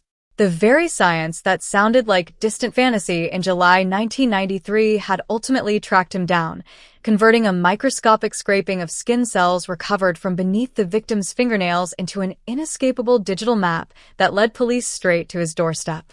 Beyond the high concrete perimeter walls and razor wire of the penitentiary, The psychological aftermath of Vance's arrest and conviction continued to weigh heavily on the Phoenix suburb where he had lived for so long. The quiet, tree-lined cul-de-sac remained a site of unsettling fascination for local residents and investigative journalists alike. Neighbors who had lived next door to Vance for decades, people who had shared tools, attended block parties, and watched his children grow up, were left dealing with a lingering sense of paranoia and betrayal. The realization that a cold-blooded killer had been living right beside them for 33 years, tending his rose bushes and waving politely every morning without ever betraying a single hint of guilt, shattered their basic assumptions about safety and community trust. The neighborhood had to confront a terrifying reality. The most dangerous monsters do not always hide in the dark. Sometimes they wear the warm, familiar face of a trusted friend, living ordinary lives right in plain sight. For law enforcement agencies across Arizona and the entire American Southwest, the resolution of the 1993 cold case marked a monumental turning point in the philosophy of homicide investigations. The successful integration of advanced forensic genetic genealogy into the prosecution of Arthur Vance proved that no case was truly dead, no matter how many decades had passed or how cold the leads had grown. Police departments across the region began systematically reevaluating their cold case vaults, pulling old boxes out of storage and submitting preserved biological evidence for modern DNA sequencing. The case was quickly adopted as a landmark study in criminal justice academies nationwide, serving as a powerful lesson in evidence preservation, multi-generational familial mapping, and investigative persistence. It sent an unmistakable, terrifying message to hidden fugitives living comfortable lives across the country. The shield of time had permanently broken, and the past was no longer a safe place to hide. Meanwhile, the family of the victim continued their path toward long-term healing, finding strength and dignity in the absolute triumph of the truth. The foundation they established in her honor flourished, providing critical financial resources for forensic testing in other neglected cold cases and offering emotional support to families navigating the torturous uncertainty of unsolved violent crimes. The empty space left by her loss could never be filled, nor could the 33 stolen years ever be returned to them. Yet, the heavy, suffocating cloud of mystery that had hung over their lives since that scorching July night in 1993 had finally lifted forever. They no longer had to wonder who had stolen her future or whether her killer was out there enjoying his life unpunished.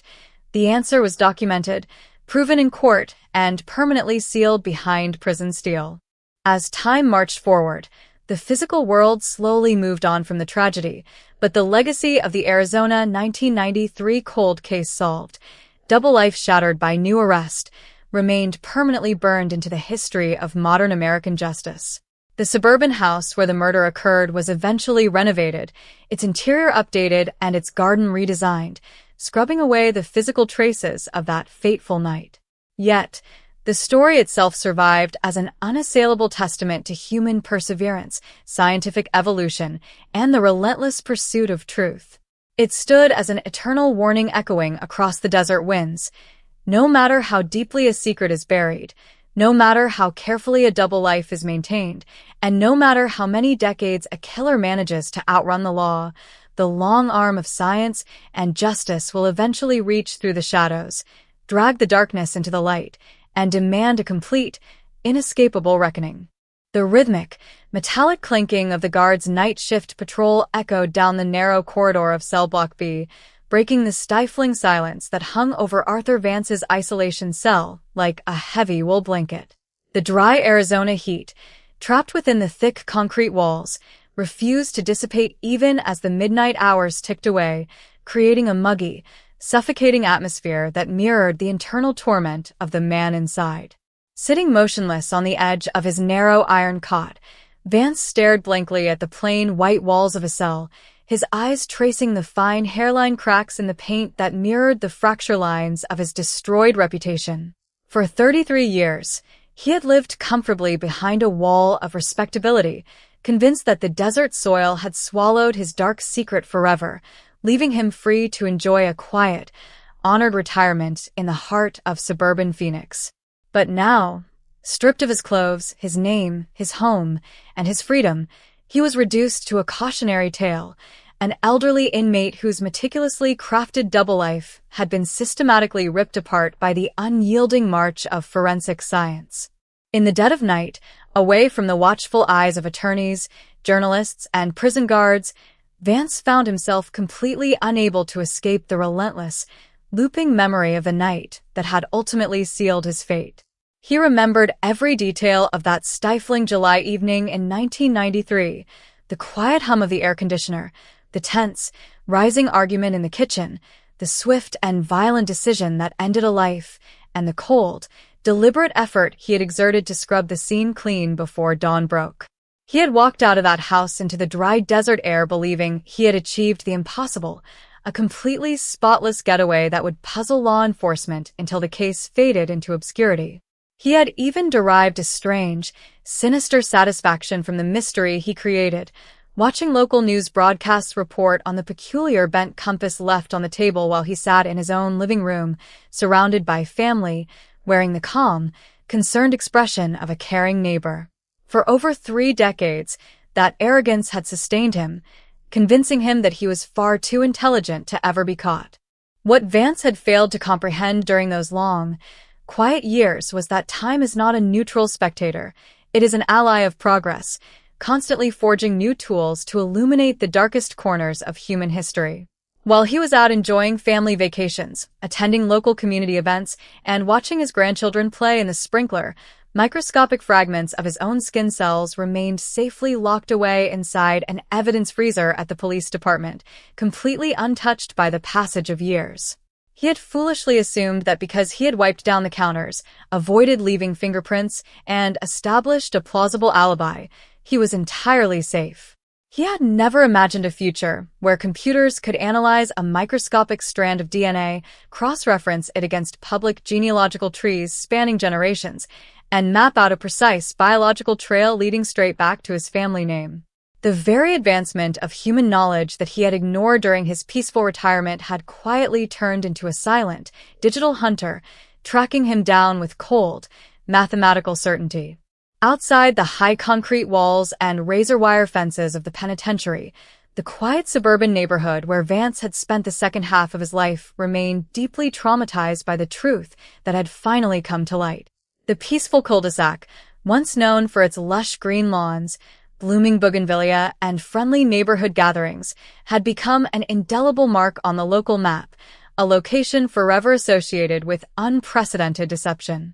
Neighbors who had lived next door to Vance for decades found themselves questioning their own memories, analyzing every past interaction, every friendly wave over the garden fence, and every cup of coffee shared on the front porch.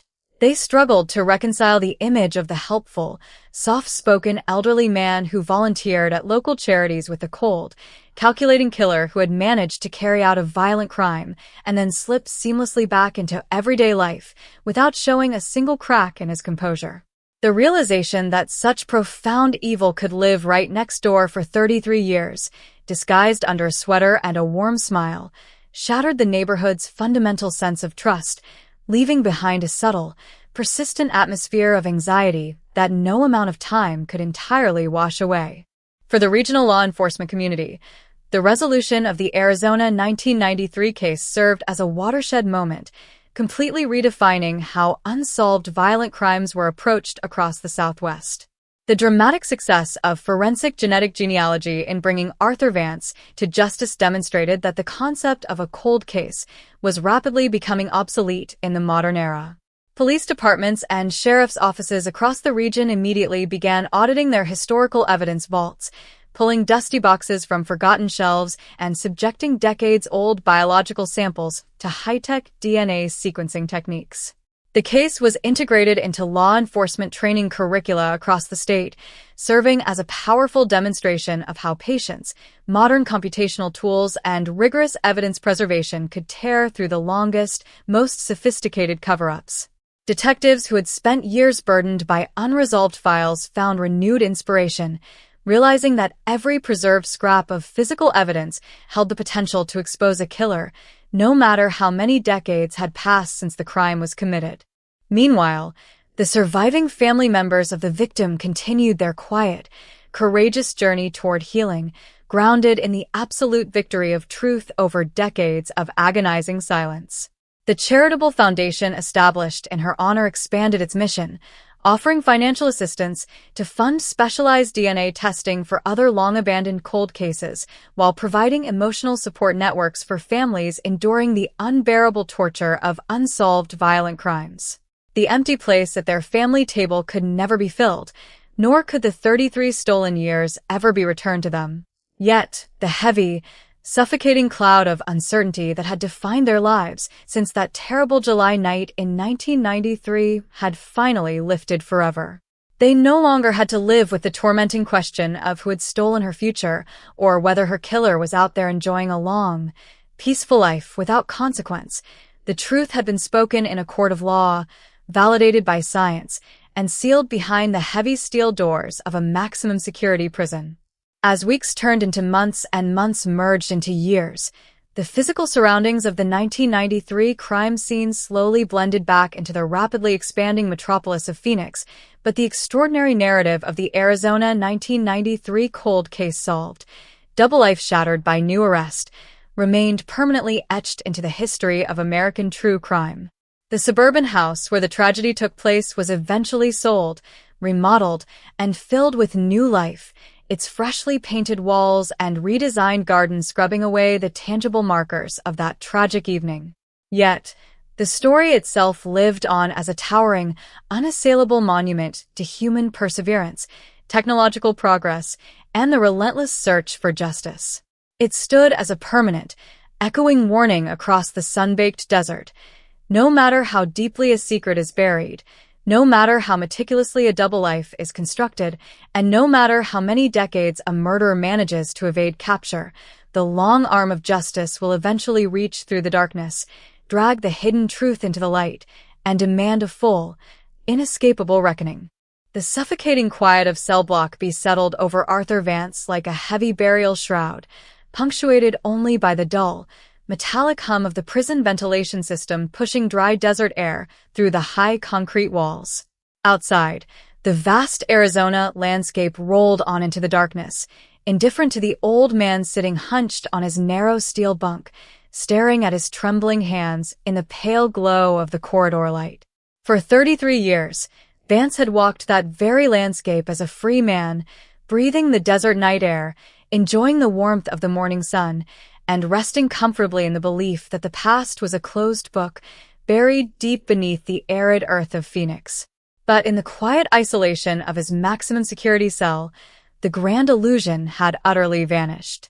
The respectable facade of the devoted grandfather, the neighborhood volunteer, and the peaceful retiree had been completely torn to shreds, leaving behind only an aging murderer stripped of his name, his freedom, and the comfortable double life he had spent over 3 decades defending. In the heavy silence of the midnight hours, Vance was trapped in a psychological prison far more relentless than the iron bars surrounding him, a constant, looping nightmare of his own making. He could still vividly recall every fragment of that fateful July evening in 1993, the tense, suffocating air inside the victim's home, the sharp exchange of words that quickly spiraled out of control, and the cold, terrifying impulse that drove him to commit an act of unspeakable violence. He remembered the methodical, unnerving calm that had overtaken him immediately afterward as he moved through the quiet house, wiping away surfaces, checking for stray hairs, and staging the scene with deliberate, calculated misdirection. Leaving the bent brass compass resting on the dining table had been his crowning stroke of deception, a theatrical clue designed to send investigators chasing phantom leads toward the northern canyons for years. And for 33 long years, his gamble had worked perfectly. He had walked away into the night, built a pristine suburban existence, and watched with quiet, arrogant satisfaction as the case file grew cold and yellowed in a forgotten police archive. What Vance had never factored into his ruthless equation was the silent, unstoppable march of modern technology. He had foolishly assumed that because he had avoided leaving fingerprints and wiped away physical traces, he had achieved total immunity from the law. He had failed to realize that the human body leaves behind an immortal biological signature, a microscopic code that does not fade with time, decay with the seasons, or disappear under layers of dust. While he had spent decades attending family birthday parties, tending his immaculate garden, and earning the trust of his community, those tiny skin cells recovered from beneath the victim's fingernails had remained preserved in cold storage, waiting patiently for science to unlock their secrets. The emergence of forensic genetic genealogy had shattered his wall of lies in an instant, using advanced DNA sequencing and multi-generational family trees to transform a 30-year-old cold case into a mathematical certainty that pointed straight to his front door. Outside the heavy concrete walls of the penitentiary, the psychological aftermath of Vance's capture continued to weigh heavily on the Phoenix, suburban community he had once called home. The quiet, tree-lined cul-de-sac where he had resided for over 3 decades remained permanently marked by the shock of his arrest. Neighbors who had lived alongside Vance for years, people who had borrowed his tools, shared holiday meals, and trusted him to keep an eye on their homes, were left struggling with a deep, lingering sense of vulnerability and betrayal. The terrifying realization that a cold-blooded killer had lived right beside them for 33 years, waving politely every morning and tending his rose bushes without ever dropping his gentle mask, shattered their fundamental trust in the safety of suburban life. The neighborhood was forced to confront a dark and unsettling truth. The most terrifying monsters do not always hide in dark alleyways or distant shadows. Sometimes they wear the warm, familiar face of a trusted friend, living an ordinary life right in plain sight. Within the law enforcement community, the resolution of the Arizona 1993 cold case stood as a monumental triumph, sparking a major shift in how unsolved homicides were investigated across the entire Southwest. The successful deployment of familial DNA mapping and forensic genetic genealogy in Vance's case proved beyond a shadow of a doubt that time was no longer an absolute shield for violent criminals.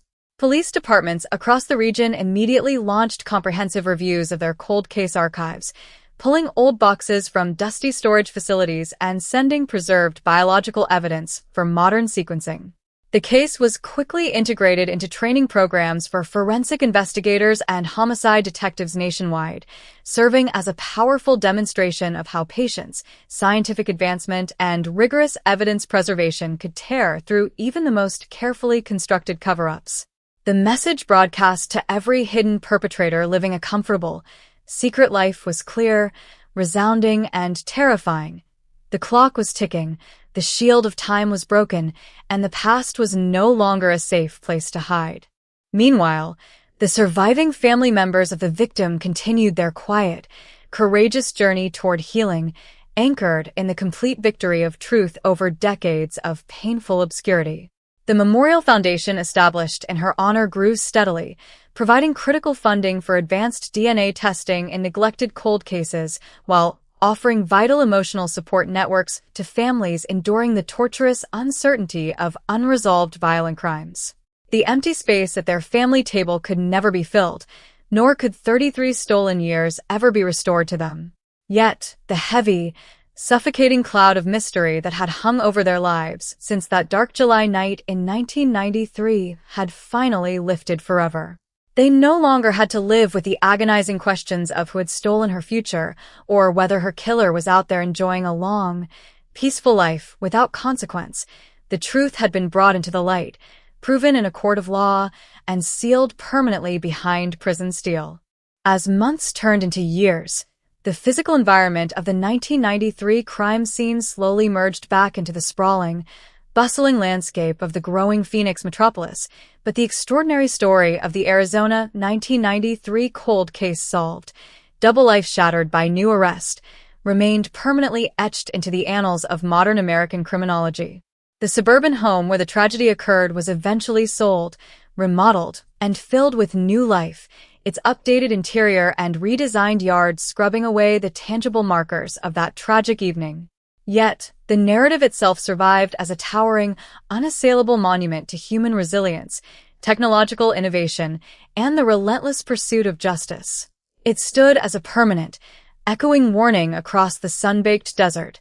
No matter how deeply a secret is buried, No matter how carefully a double life is maintained, and no matter how many decades a murder manages to evade capture, the long arm of science and justice will eventually reach through the shadows, drag the darkness into the light, and demand a full, inescapable reckoning. The low, rhythmic hum of the prison generator vibrated through the steel floorboards of Cell Block B, carrying a steady, monotonous tone that seemed to measure out the remaining years of Arthur Vance's life. Deep within the maximum security tier, the heavy air remained stagnant and warm, saturated with the faint smell of industrial disinfectant and old concrete.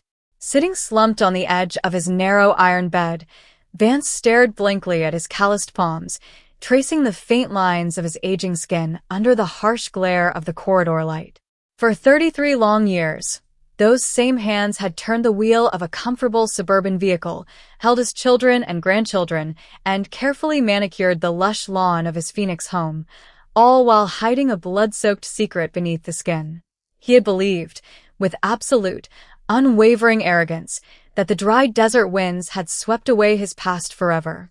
But now, isolated inside a sterile 6x8-foot box, the grand illusion had completely crumbled, leaving him to face the bitter reality that his double life had been reduced to a footnote in criminal history. In the heavy, oppressive silence of his cell, Vance was completely helpless against the endless tide of memories that flooded his mind every time the lights dimmed for the night. He was forced to relive, second by second, that stifling July evening in 1993, an evening that had started with a quiet drive across the desert grid and ended in a sudden, brutal explosion of violence. He remembered the sickening silence that had descended upon the victim's kitchen immediately after the attack, broken only by the steady, quiet drip of water from the faucet. He remembered the cold, methodical detachment that took over his body as he began scrubbing down surfaces, wiping away door handles, and staging the room to look like the work of a transient intruder. Leaving the bent brass compass on the dining table had been a calculated stroke of psychological warfare, a bizarre detail meant to mystify detectives and spark useless wild goose chases toward the northern mountains. For more than 3 decades, his calculated gamble had paid off beyond his wildest dreams, allowing him to grow old in peace while the case file gathered dust in a forgotten drawer. What Vance had failed to grasp during those decades of peaceful retirement was that time is not an ally to the guilty. It is merely an incubation period for science. While he lived his comfortable life, attending neighborhood block parties, volunteering at community events, and enjoying sunny desert mornings, microscopic skin cells he had left behind in his victim's final moments remained perfectly preserved in a dark law enforcement vault. He had naively assumed that because he had wiped down the counters, avoided leaving fingerprints, and established a rock-solid alibi, he was utterly untouchable. He had never anticipated a future where computational biology could extract DNA from degraded, microscopic samples, sequence the entire genome, and cross-reference the data against massive public ancestry databases. The very digital age he had casually observed from his armchair had quietly built an invisible, inescapable net, weaving together multi-generational family trees until his specific genetic signature burned brightly on a detective's computer screen. Outside the razor-wire fences of the penitentiary, the psychological wake of Vance's arrest continued to disturb the quiet suburban community where he had hidden in plain sight. The peaceful, sun-drenched cul-de-sac that had served as his fortress for 33 years remained a focal point of dark fascination for local residents and true crime journalists. Neighbors who had lived alongside him, people who had borrowed his lawnmower, shared coffee on his porch, and watched his family grow, were left grappling with a deep, permanent sense of betrayal and lingering paranoia. The terrifying realization that a cold-blooded murderer had lived mere feet away for decades, waving politely every morning and tending his rose bushes without ever dropping his soft-spoken mask, shattered the community's fundamental belief in suburban safety. It proved to everyone in that quiet neighborhood that evil does not always wear a terrifying grin or hide in dark alleyways. Sometimes it wears a freshly pressed shirt, carries a friendly smile, and lives right next door for 30 years. For law enforcement agencies across Arizona and the southwestern United States, The resolution of the 1993 cold case stood as a historic turning point, sparking a sweeping overhaul of how unsolved violent crimes were handled. The successful conviction of Arthur Vance through advanced forensic genetic genealogy demonstrated that no cold case was truly dead, regardless of how many decades had elapsed or how cold the leads had gone. Police departments and sheriff's offices across the region immediately launched major audits of their cold case vaults, retrieving yellowed folders and pulling preserved evidence from storage lockers to be submitted for cutting-edge DNA sequencing. The Arizona case was quickly adopted as a landmark training module in police academies across the country, serving as a powerful lesson in evidence preservation, genealogical research, and relentless investigative effort. The message broadcast to lingering fugitives living comfortable, hidden lives was loud, clear, and terrifying.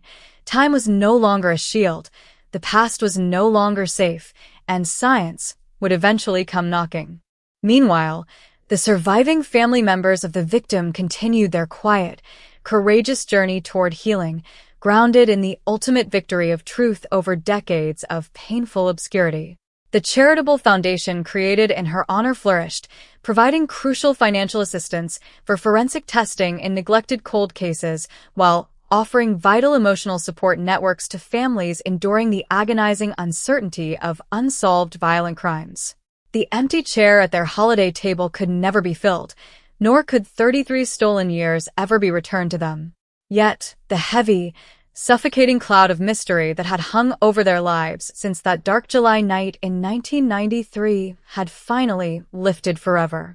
They no longer had to endure the tormenting questions of who had taken her life or whether her killer was out there enjoying a long, peaceful retirement.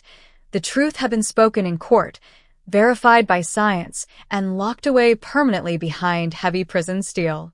As the years began to march forward, the physical environment of the 1993 crime scene slowly merged back into the vast, bustling expansion of the Phoenix metropolitan area, but the extraordinary narrative of the Arizona 1993 cold case solved, double life shattered by new arrest, remained permanently etched into the history of modern American justice.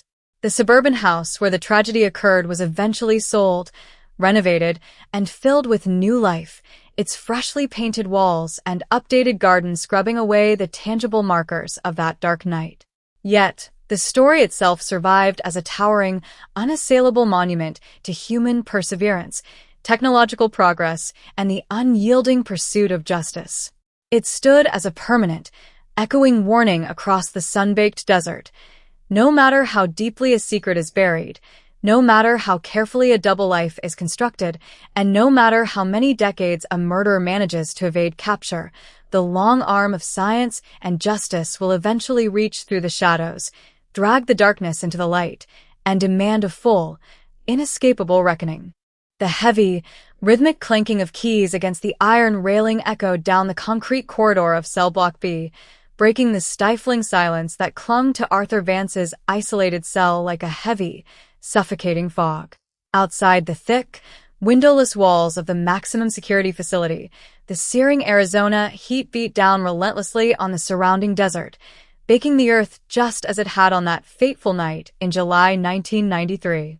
Sitting motionless on the edge of his narrow steel cot, Vance stared intently at the pale, liver-spotted skin of his forearms, tracing the thin blue veins that pulsed beneath his paper-thin skin. For 33 years, he had moved through the world as a quiet, respected figure, taking pride in his immaculate lawn, his dutiful involvement in local community events, and the calm demeanor that earned him the genuine affection of his neighbors. He had built an enviable life on a foundation of absolute silence, convinced that time had swallowed his darkest act and buried it deep beneath the sun-bleached soil of the Phoenix Basin. But sitting in the stark, fluorescent glare of his cell, the grand illusion had completely vanished, leaving him to confront the terrifying reality that his double life had been systematically dismantled, exposure after exposure, until nothing remained of his carefully curated identity. In the dead of night, when the prison block settled into a tense, uneasy quiet, Vance was entirely powerless against the relentless flood of memories that invaded his mind. He found himself reliving every fleeting second of that distant summer evening in 1993, an evening that had started with a quiet drive down a suburban street and concluded in a sudden, catastrophic act of violent betrayal. He remembered the heavy, air-conditioned silence of the victim's living room, the sharp, rising tension of their private argument, and the horrifying, irreversible sequence of events that ended her life on the kitchen floor. He recalled with chilling clarity the ice-cold detachment that took over his mind immediately afterward as he systematically swept through the house, wiping down counter surfaces, checking door handles, and staging the crime scene to divert attention away from his secret life. Leaving the bent brass pocket compass on the dining room table had been a calculated stroke of psychological theater, a deliberate piece of misdirection intended to send investigators chasing phantom leads toward the northern canyons for decades. For more than 30 years, his arrogant gamble had succeeded beyond measure, allowing him to grow old in comfortable suburban comfort while the case file gathered dust in a dark basement archive. What Vance had failed to comprehend throughout those decades of peaceful retirement was that time is not a shield for the guilty. It is merely an incubation period for scientific progress. While he enjoyed family dinners, watched his grandchildren grow, and tended his backyard garden, microscopic skin cells he had left behind beneath the victim's fingernails remained frozen in time inside a temperature-controlled evidence vault. He had naively assumed that because he had wiped down surfaces, avoided leaving fingerprints, and established a rock-solid alibi, he was completely beyond the reach of the law. He had never envisioned a future where advanced computational biology could extract genetic material from degraded, 30-year-old biological scrapings, sequence the complex DNA strands, and cross-reference the resulting profile against public ancestral databases spanning millions of individuals. The very digital age he had casually watched unfold from his living room television had quietly constructed an inescapable, high-tech trap, mapping out his multi-generational family tree until his specific biological identity burned brightly on a lead investigator screen. Beyond the high concrete perimeter walls and razor-wire fences of the state penitentiary, the ongoing psychological aftermath of Vance's arrest continued to rattle the quiet Phoenix suburb he had once called home. The tree-lined cul-de-sac that had served as his peaceful sanctuary for over 3 decades remained a site of profound trauma and morbid curiosity for local residents and true crime journalists alike. Neighbors who had lived alongside Vance for years, people who had shared tools over the wooden fence, attended holiday block parties, and trusted him to watch their property, found themselves struggling with a deep, lingering sense of vulnerability and betrayal. The horrifying realization that a cold-blooded killer had lived mere feet away for over 30 years, waving politely every morning and watering his rose bushes without ever dropping his gentle, soft-spoken mask, shattered the community's fundamental assumptions about neighborhood safety and trust. It forced everyone in that suburban community to confront a dark and deeply unsettling truth. The most dangerous predators do not always hide in dark alleys or distant wildernesses. Sometimes they wear a friendly smile, carry a lawnmower, and live right next door for decades. For law enforcement agencies across Arizona and the American Southwest, the final resolution of the 1993 cold case served as a historic watershed moment, sparking a comprehensive institutional transformation in how unsolved homicides were viewed and pursued. The successful identification and conviction of Arthur Vance using cutting-edge forensic genetic genealogy proved beyond a shadow of a doubt that no case was truly dead, regardless of how many decades had elapsed or how cold the investigative trail had grown. Police departments and sheriff's offices throughout the region immediately initiated major audits of their cold case archives, pulling yellowed folders from dusty storage vaults and submitting long-stored biological samples for modern sequencing and genealogical mapping. The Arizona case was quickly adopted as a landmark instruction module in law enforcement academies across the nation, illustrating the vital importance of rigorous evidence preservation, long-term investigative patience, and the revolutionary power of modern DNA technology. The message sent to lingering fugitives living comfortable, hidden lives was clear, resounding, and terrifying. Time was no longer a shield, the past was no longer safe, and justice was actively catching up. Meanwhile, the surviving family members of the victim continued their quiet, courageous journey toward long-term healing, finding strength and purpose in the absolute victory of truth over decades of painful obscurity. The charitable foundation established in her honor expanded its operations, providing vital financial resources for specialized forensic testing in neglected cold cases, while offering critical emotional support networks to families enduring the agonizing uncertainty of unsolved violent crimes. The empty place at their holiday table could never be restored, nor could 33 stolen years ever be returned to them. Yet, the heavy, suffocating cloud of mystery that had hung over their lives since that dark July night in 1993 had finally lifted forever. They no longer had to live with the tormenting questions of who had stolen her future or whether her killer was out there enjoying an unpunished retirement. The truth had been spoken in a court of law, verified by modern science, and locked away permanently behind heavy prison steel. As months turned into years, the physical environment of the 1993 crime scene slowly merged back into the sprawling, bustling expansion of the growing Phoenix metropolis, but the extraordinary narrative of the Arizona 1993 cold case solved, double life shattered by new arrest, remained permanently etched into the annals of modern American criminology. The suburban home where the tragedy occurred was eventually sold, remodeled, and filled with new life, its freshly painted walls and redesigned yard scrubbing away the tangible markers of that tragic evening. Yet, the story itself survived as a towering, unassailable monument to human perseverance, technological progress, and the unyielding pursuit of justice. It stood as a permanent, echoing warning across the sun-baked desert.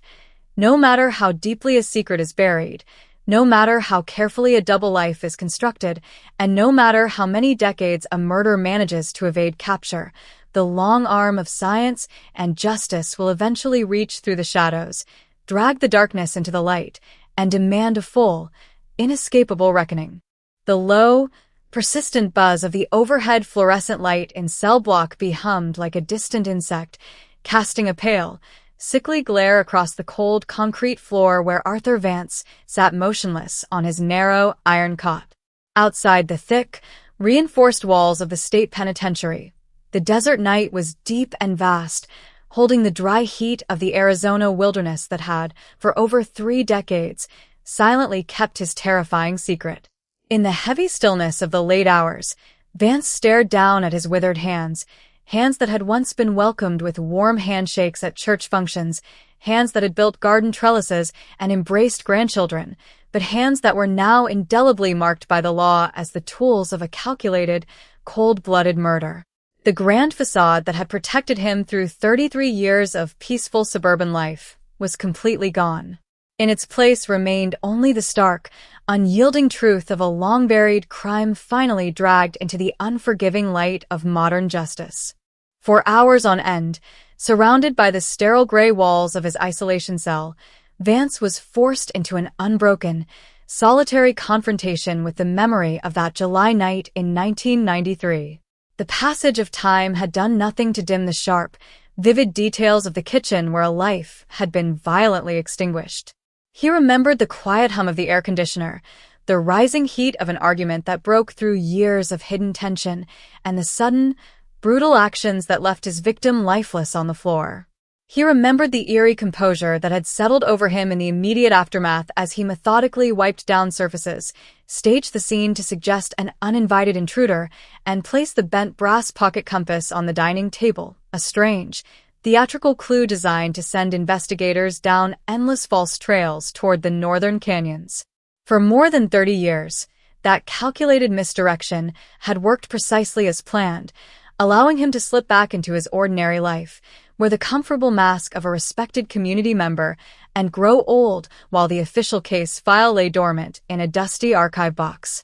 What Vance had never anticipated during those long decades of comfortable silence was that science would eventually rewrite the rules of criminal investigation. He had naively assumed that because he had avoided leaving fingerprints, wiped the counters clean, and maintained a flawless public reputation, he was entirely immune to discovery. He had failed to comprehend that human tissue leaves behind a microscopic biological signature, an immortal genetic code that does not degrade, fade, or disappear with the passing of years. The minuscule fragments of skin cells recovered from beneath the victim's fingernails had remained safely preserved in cold storage, waiting quietly through decades of technological progress. When forensic genetic genealogy merged advanced DNA sequencing with public ancestry databases, the multi-generational web tightened around his name with cold, mathematical precision, shattering his long-held belief that time was an absolute shield against accountability. Outside the heavy steel gates of the penitentiary, the community of suburban Phoenix continued to process the profound psychological shockwaves of Vance's arrest and conviction. The quiet, manicured cul-de-sac where he had resided for over 30 years remained forever altered by the revelation of his double life. Neighbors who had lived alongside him, sharing backyard conversations, exchanging holiday greetings, and relying on him as a trusted fixture of the neighborhood, were left to grapple with an enduring sense of betrayal and heightened paranoia. The horrifying truth that a ruthless killer had lived right beside them for more than 3 decades, tending his yard and offering polite smiles without ever betraying a single hint of guilt, stripped away the comforting illusion of suburban security. The case became a permanent, chilling reminder that profound evil does not always operate from the shadows. Sometimes it wears a sweater, tends a rose garden, and walks among ordinary people completely unnoticed. For law enforcement agencies across the Southwest and across the nation, the ultimate resolution of the Arizona 1993 case stood as an extraordinary milestone in modern criminology. The successful identification, arrest, and conviction of Arthur Vance provided an undeniable blueprint for solving historical cold cases through the power of advanced forensic science. Police departments across the region immediately accelerated their efforts to audit dormant homicide archives, retrieving preserved physical evidence from decades past to undergo modern genetic sequencing. The case was formally incorporated into investigative training programs nationwide, demonstrating to new generations of detectives that no case is ever truly hopeless as long as biological evidence is carefully preserved. It delivered an unmistakable, terrifying message to hidden perpetrators everywhere who believed they had successfully outrun their pasts. The clock is relentlessly ticking, the shield of time has been broken, and the truth will eventually find its way to the surface. For the surviving family members of the victim, the conclusion of the legal proceedings brought a long-sought, profound sense of dignity and peace, though the deep scars left by 33 years of agonizing uncertainty could never be fully erased. The charitable foundation created in her honor expanded its vital work, providing essential funding for forensic testing in overlooked cold cases and offering compassionate support to families enduring the painful fog of unsolved violent crimes. The empty seat at their family gatherings could never be filled, nor could the decades of lost memories ever be restored. Yet, the heavy, suffocating weight of mystery that had shadowed their lives since that dark July night in 1993 was finally lifted forever. They no longer had to wonder who had stolen her future or whether her killer was living a comfortable, unpunished life. The truth had been spoken, verified by science, and sealed permanently behind prison walls. As the physical footprint of the 1993 crime scene gradually faded into the expanding suburban sprawl of Phoenix, the story of the Arizona 1993 cold case solved, double life shattered by new arrest, remained permanently etched into the history of American justice. The house where the tragedy occurred was eventually sold and renovated, its interior updated, and its garden redesigned, scrubbing away the physical remnants of that dark night. Yet, the narrative itself survived as an unassailable monument to human perseverance, technological innovation, and the unyielding pursuit of truth. It stood as a timeless, echoing warning across the sun-baked desert. No matter how deeply a secret is buried, no matter how carefully a double life is maintained, and no matter how many decades a killer manages to evade capture, the long arm of science and justice will eventually reach through the darkness, drag the hidden truth into the light, and demand a full, inescapable reckoning. The faint, Metallic echo of prison keys rattling against the steel bars of cell block B signaled another shift change inside the maximum security facility, an empty rhythm that marked the unrelenting crawl of time for Arthur Vance. Outside the thick concrete structure, the scorched Arizona sky faded into a deep, pitch-black night, enveloping the vast desert wilderness that had kept his darkest secrets buried for more than 33 years. Sitting on the edge of his narrow iron cot, Vance stared intently at his trembling, calloused hands that had once been welcomed with warm handshakes at church functions, hands that had built garden trellises and held his grandchildren, but hands that were now recorded in court archives as the instruments of an unspeakable murder. The grand facade that had protected him through decades of peaceful suburban life had completely disintegrated, leaving him to face the stark, unyielding reality of a cold case finally dragged into the light of modern justice. For hours on end, surrounded by the sterile gray walls of his isolation cell, Vance was forced into a solitary confrontation with the ghost of that July night in 1993. The passage of time had done nothing to dim the sharp, vivid details of the kitchen where a life had been violently extinguished. He remembered the quiet hum of the air conditioner, the rising heat of an argument that broke through years of hidden tension, and the sudden, brutal actions that left his victim lifeless on the floor. He remembered the eerie composure that had settled over him in the immediate aftermath as he methodically wiped down surfaces, staged the scene to suggest an uninvited intruder, and placed the bent brass pocket compass on the dining table, a strange, theatrical clue designed to send investigators down endless false trails toward the northern canyons. For more than 30 years, that calculated misdirection had worked precisely as planned, allowing him to slip back into his ordinary life, wear the comfortable mask of a respected community member, and grow old while the official case file lay dormant in a dusty archive box. What Vance had never anticipated during those long decades of comfortable silence was that science would eventually rewrite the rules of criminal investigation. He had naively assumed that because he had avoided leaving fingerprints, wiped the counters clean, and maintained a flawless public reputation, he was entirely immune to discovery. He had failed to comprehend that human tissue leaves behind a microscopic biological signature, an immortal genetic code that does not degrade, fade, or disappear with the passing of years. The minuscule fragments of skin cells recovered from beneath the victim's fingernails had remained safely preserved in cold storage, waiting quietly through decades of technological progress. When forensic genetic genealogy merged advanced DNA sequencing with public ancestry databases, the multi-generational web tightened around his name with cold, mathematical precision, shattering his long-held belief that time was an absolute shield against accountability. Outside the heavy steel gates of the penitentiary, the community of suburban Phoenix continued to process the profound psychological shockwaves of Vance's arrest and conviction. The quiet, manicured cul-de-sac where he had resided for over 30 years remained forever altered by the revelation of his double life. Neighbors who had lived alongside him, sharing backyard conversations, exchanging holiday greetings, and relying on him as a trusted fixture of the neighborhood, were left to grapple with an enduring sense of betrayal and heightened paranoia. The terrifying truth that a ruthless killer had lived right beside them for more than 3 decades, tending his yard and offering polite smiles without ever betraying a single hint of guilt, stripped away the comforting illusion of suburban security. The case became a permanent, chilling reminder that profound evil does not always operate from the shadows. Sometimes it wears a sweater, tends a rose garden, and walks among ordinary people completely unnoticed. For law enforcement agencies across the Southwest and across the nation, the ultimate resolution of the Arizona 1993 case stood as an extraordinary milestone in modern criminology.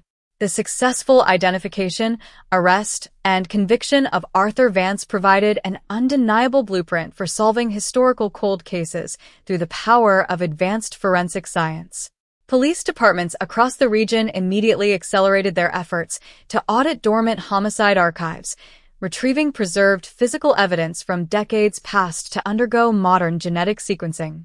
The case was formally incorporated into investigative training programs nationwide, demonstrating to new generations of detectives that no case is ever truly hopeless as long as biological evidence is carefully preserved. It delivered an unmistakable, terrifying message to hidden perpetrators everywhere who believed they had successfully outrun their pasts. The clock is relentlessly ticking, the shield of time has been broken, and the truth will eventually find its way to the surface. For the surviving family members of the victim, the conclusion of the legal proceedings brought a long-sought, profound sense of dignity and peace, though the deep scars left by 33 years of agonizing uncertainty could never be fully erased. The charitable foundation created in her honor expanded its vital work, providing essential funding for forensic testing in overlooked cold cases and offering compassionate support to families enduring the painful fog of unsolved violent crimes. The empty seat at their family gatherings could never be filled, nor could the decades of lost memories ever be restored. Yet, the heavy, suffocating weight of mystery that had shadowed their lives since that dark July night in 1993 was finally lifted forever. They no longer had to wonder who had stolen her future or whether her killer was living a comfortable, unpunished life. The truth had been spoken, verified by science, and sealed permanently behind prison walls. As the physical footprint of the 1993 crime scene gradually faded into the expanding suburban sprawl of Phoenix, the story of the Arizona 1993 cold case solved, double life shattered by new arrest, remained permanently etched into the history of American justice. The house where the tragedy occurred was eventually sold and renovated, its interior updated, and its garden redesigned, scrubbing away the physical remnants of that dark night. Yet, the narrative itself survived as an unassailable monument to human perseverance, technological innovation, and the unyielding pursuit of truth. It stood as a timeless, echoing warning across the sun-baked desert. No matter how deeply a secret is buried, no matter how carefully a double life is maintained, and no matter how many decades a murder manages to evade capture, the long arm of science and justice will eventually reach through the darkness, drag the hidden truth into the light, and demand a full, inescapable reckoning. The dull, metallic thud of a heavy iron bolt sliding home resonated through the pristine corridors of Cell Block B, echoing like an absolute, final beat in the dark symphony of Arthur Vance's long-delayed punishment. Outside the towering walls of the Arizona State Prison complex, the blistering desert wind whistled through the high razor-wire fences, kicking up clouds of fine, red dust that swirled aimlessly across the sun-baked earth. Inside, the stagnant air held the persistent heat of another long summer afternoon, trapping the 70-something inmate within a suffocating physical space that mirrored the absolute trap his life had become. Resting his frail frame against the cool, unyielding concrete of his bunk, Vance stared down at the stark, faded floorboards of his cell, listening to the muffled footfalls of patrolling guards and the distant, hollow clangor of steel doors opening and closing elsewhere in the facility. The illusion that he was a brilliant, uncatchable mastermind who had conquered the system had been completely eradicated, leaving behind only the cold, unglamorized truth of an aging killer forced to pay his debt in total isolation. In the heavy, unbroken silence of his confinement, Vance was perpetually haunted by the inescapable knowledge that his down-to-the-minute cover-up had ultimately meant nothing in the grand timeline of human progress. He often found himself replaying the sequence of that fateful July evening in 1993, examining every movement, every scrubbed handle, and every breath he took inside that quiet suburban home. For 33 years, he had drawn immense, private pride from how thoroughly he believed he had erased his tracks, convincing himself that leaving no fingerprints and establishing a solid, mundane alibi meant total immunity from the law. He had reveled in the psychological misdirection of the bent brass compass, chuckling silently whenever news outlets or online sleuths speculated about secret cults or wandering vagrants in the northern desert canyons. But in the cold clarity of a prison cell, that pride turned into a bitter, toxic irony. All his meticulous staging and decades of calculated caution had been rendered entirely useless by a few microscopic cells he didn't even realize he had left behind, waiting patiently in an evidence locker until a machine could decipher their secret code. Beyond the secure perimeter of the state facility, the enduring fallout from Vance's arrest continued to shape the broader public dialogue regarding community safety, suburban trust, and the deceptive nature of everyday appearances. The quiet Phoenix neighborhood where he had lived out his golden years was forever branded by the revelation of his double life, serving as an unsettling case study for journalists, criminologists, and sociologists studying the phenomenon of long-term criminal concealment. Families who had lived next door to Vance for decades, neighbors who had shared gardening advice over wooden fences, attended annual neighborhood block parties, and entrusted him with their spare house keys, could no longer look at their peaceful surroundings through the same naive lens.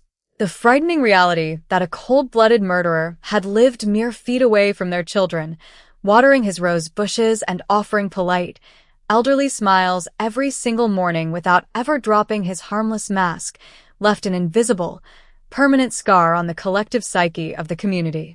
Within the realm of modern law enforcement and forensic science, the successful resolution of the 1993 Arizona cold case stood as a monumental testament to what could be achieved when persistent detective work was paired with cutting-edge genetic technology. The conviction of Arthur Vance using advanced forensic genetic genealogy became a cornerstone case study in investigative seminars across the country, prompting police departments in every major American city to re-examine their own archived evidence vaults. Dust-covered storage boxes containing clothing, weapons, and trace evidence from long-forgotten homicides dating back to the 1970s and 1980s were systematically cataloged, processed, and submitted for high-throughput DNA sequencing. The message reverberating through the criminal underworld was sharp, terrifying, and impossible to ignore.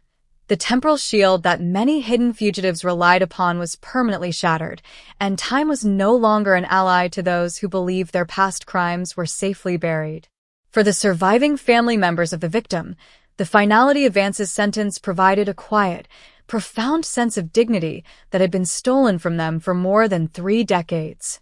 While the legal victory could never undo the violent robbery of her life, restore 33 years of lost birthdays and holiday celebrations, or fill the silent void left in their hearts, it effectively stripped the killer of his stolen retirement and ensured he would spend his final days stripped of his respectability.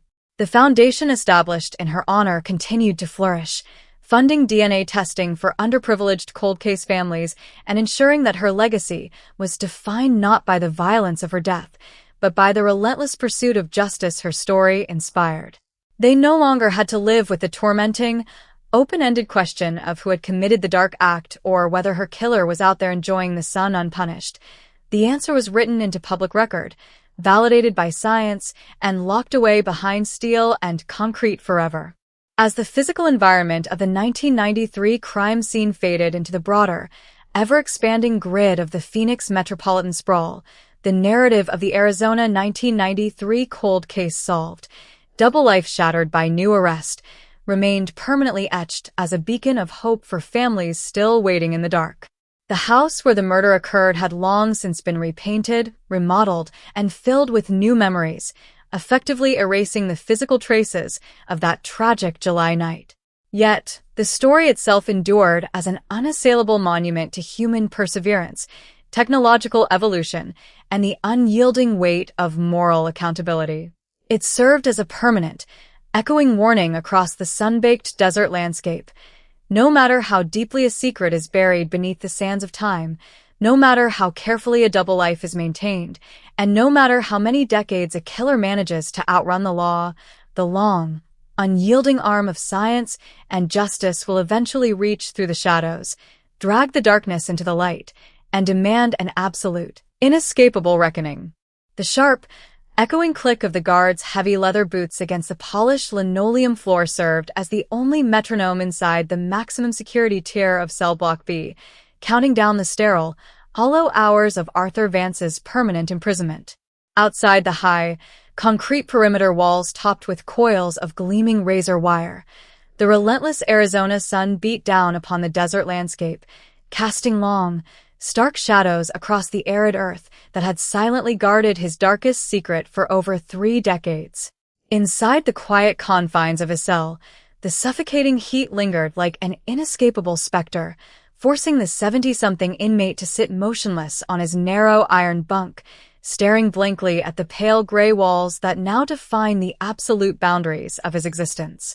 The grand, elaborate illusion of his life, the pristine suburban home, the manicured rose garden, the affectionate family gatherings, and the quiet respect of an entire neighborhood had been completely obliterated, leaving behind only the cold, unyielding reality of an unpunished murder that had finally caught up with him. 4 hours on end, in the deep, unbroken quiet of his solitary confinement, Vance found himself trapped inside a relentless mental loop, forced to re-examine every single detail of that fateful July evening in 1993. He could still remember the precise temperature of the desert air as he drove toward the victim's house, the tense, rising argument inside the kitchen that quickly spiraled out of control, and the swift, brutal act of violence that silenced her forever. He recalled the eerie, unnatural calm that had taken over his mind immediately afterward, guiding his hands as he meticulously wiped down counter surfaces, checked door handles, and carefully staged the scene to give the impression of a random, interrupted burglary. Leaving the bent brass pocket compass on the dining room table had been his crowning stroke of psychological manipulation, a bizarre, enigmatic clue designed to send investigators chasing phantom leads toward the northern desert canyons for decades. For 33 years, his arrogant gamble had succeeded beyond his wildest expectations. He had walked away into the night, built an immaculate suburban double life, and watched with quiet, sinister satisfaction as the official case file gathered dust in a forgotten police archive. What Vance had never factored into his ruthless equation was the silent, unstoppable march of modern technology. He had naively believed that because he had avoided leaving fingerprints, wiped away physical smudges, and established a plausible, everyday alibi, he had achieved total, permanent immunity from the law. He had failed to comprehend that the human body leaves behind an indelible, immortal script, a microscopic biological signature that time cannot decay, bury, or erase. While he had spent decades attending family birthday parties, volunteering at community events, and enjoying a comfortable, sun-drenched retirement, those tiny skin cells recovered from beneath the victim's fingernails had remained safely preserved in a cold storage evidence vault, waiting patiently for science to unlock their secrets. The rapid emergence of forensic genetic genealogy had shattered his wall of lies in a matter of months, using advanced DNA sequencing and multi-generational family trees to convert a dusty 30-year-old cold case into a mathematical certainty that led law enforcement straight to his front door. Outside the heavy concrete walls of the state penitentiary, the lingering psychological wake of Vance's capture continued to weigh heavily on the Phoenix suburban community he had once called home. The quiet, tree-lined cul-de-sac where he had resided for over 3 decades remained permanently marked by the traumatic shock of his arrest. Neighbors who had lived alongside Vance for years, people who had borrowed his tools, shared holiday meals, and trusted him to watch their homes, were left struggling with a deep, permanent sense of vulnerability and betrayal. The horrifying realization that a cold-blooded killer had lived mere feet away from them for 33 years, waving politely every morning and tending his rose bushes without ever dropping his gentle, soft-spoken mask, shattered their fundamental belief in neighborhood safety and suburban trust. It forced everyone in that quiet community to confront a dark and deeply unsettling truth. The most terrifying monsters do not always hide in dark alleyways or distant wildernesses. Sometimes they wear a friendly smile, carry a lawnmower, and live right next door in plain sight for decades. Within the law enforcement community across the Southwest, the successful resolution of the 1993 cold case stood as a monumental turning point, sparking a major institutional shift in how unsolved homicides were investigated and prioritized. The dramatic deployment of familial DNA mapping and forensic genetic genealogy in Vance's case proved beyond a shadow of a doubt that time was no longer an absolute shield for violent criminals.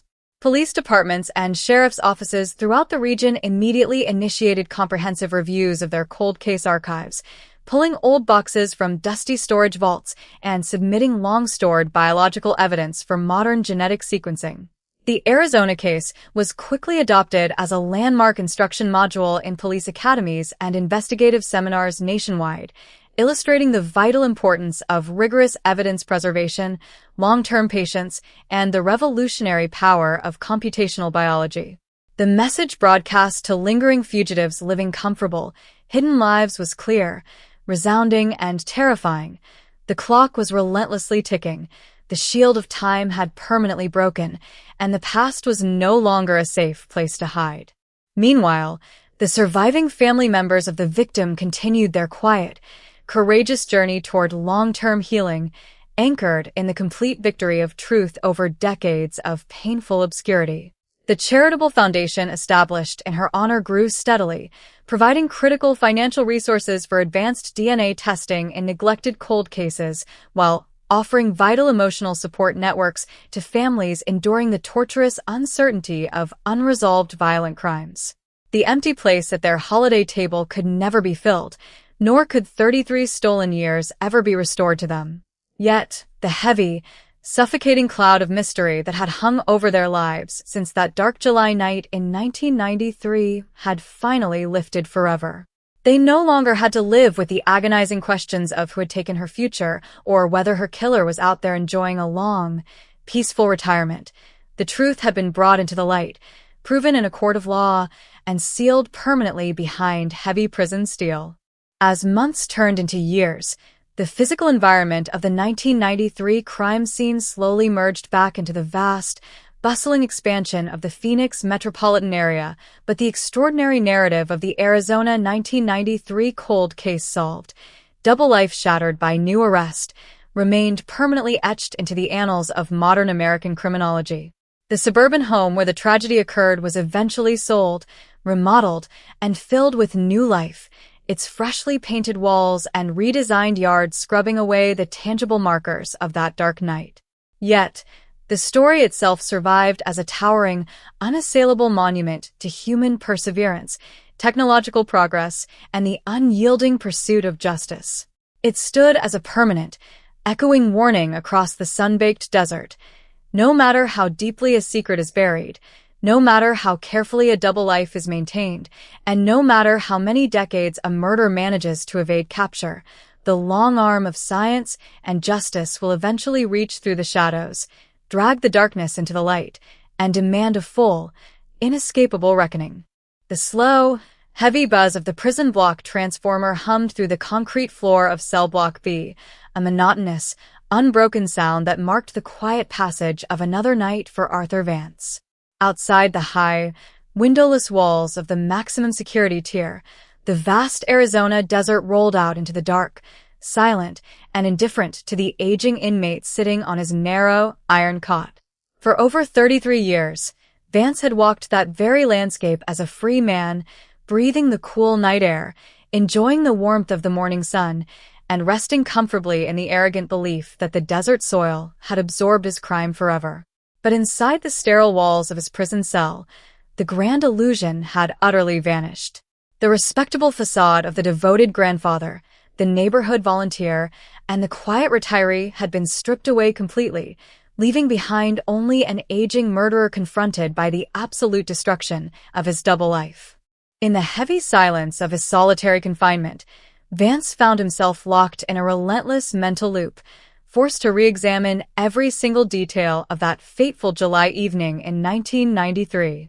He remembered the stifling heat that clung to the air, the sharp, rising tension inside the victim's kitchen, and the sudden, violent act that permanently altered the course of his existence. He recalled the cold, mechanical efficiency that had taken over his mind immediately afterward, how he had scrubbed counter-surfaces, checked door handles, and staged the room to suggest an uninvited intruder. Leaving the bent brass pocket compass on the dining room table had been his proudest stroke of misdirection, a bizarre clue meant to send investigators chasing phantom leads toward the northern canyons for decades. For 33 years, that calculated gamble had worked precisely as intended, allowing him to build an immaculate suburban existence while the official case file gathered dust in a forgotten police archive. What Vance had never factored into his equation was the silent, unstoppable march of modern forensic science. He had naively assumed that because he had avoided leaving fingerprints and wiped away physical traces, he was entirely beyond the reach of the law. He had failed to comprehend that the human body leaves behind an immortal biological signature, a microscopic code that does not decay, fade, or wash away with time.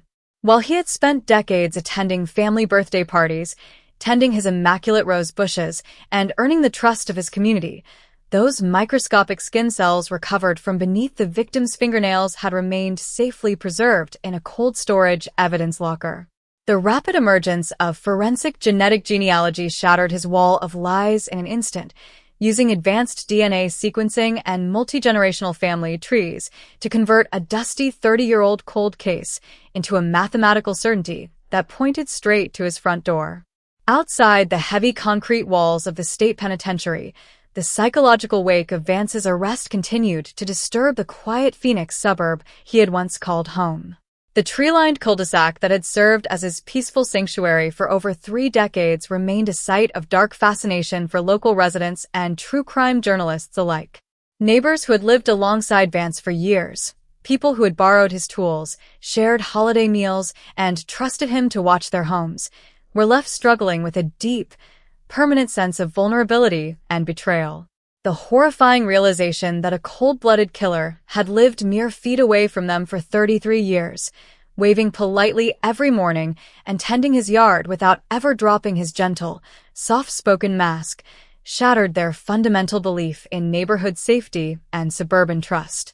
It forced everyone in that quiet community to confront a dark and deeply unsettling truth. The most terrifying monsters do not always hide in dark alleyways or distant wildernesses. Sometimes they wear a friendly smile, carry a lawnmower, and live right next door in plain sight for decades. Within the regional law enforcement community, the successful resolution of the 1993 cold case stood as a monumental triumph, sparking a major institutional shift in how unsolved homicides were investigated and prioritized across the Southwest. The dramatic deployment of familial DNA mapping and forensic genetic genealogy in Vance's case proved beyond a shadow of a doubt that time was no longer an absolute shield for violent criminals. Police departments and sheriff's offices throughout the region immediately initiated comprehensive reviews of their cold case archives, pulling old boxes from dusty storage vaults and submitting long-stored biological evidence for modern genetic sequencing. The Arizona case was quickly adopted as a landmark instruction module in police academies and investigative seminars nationwide, illustrating the vital importance of rigorous evidence preservation, long-term patience, and the revolutionary power of computational biology. The message broadcast to lingering fugitives living comfortable, hidden lives was clear, resounding, and terrifying. The clock was relentlessly ticking.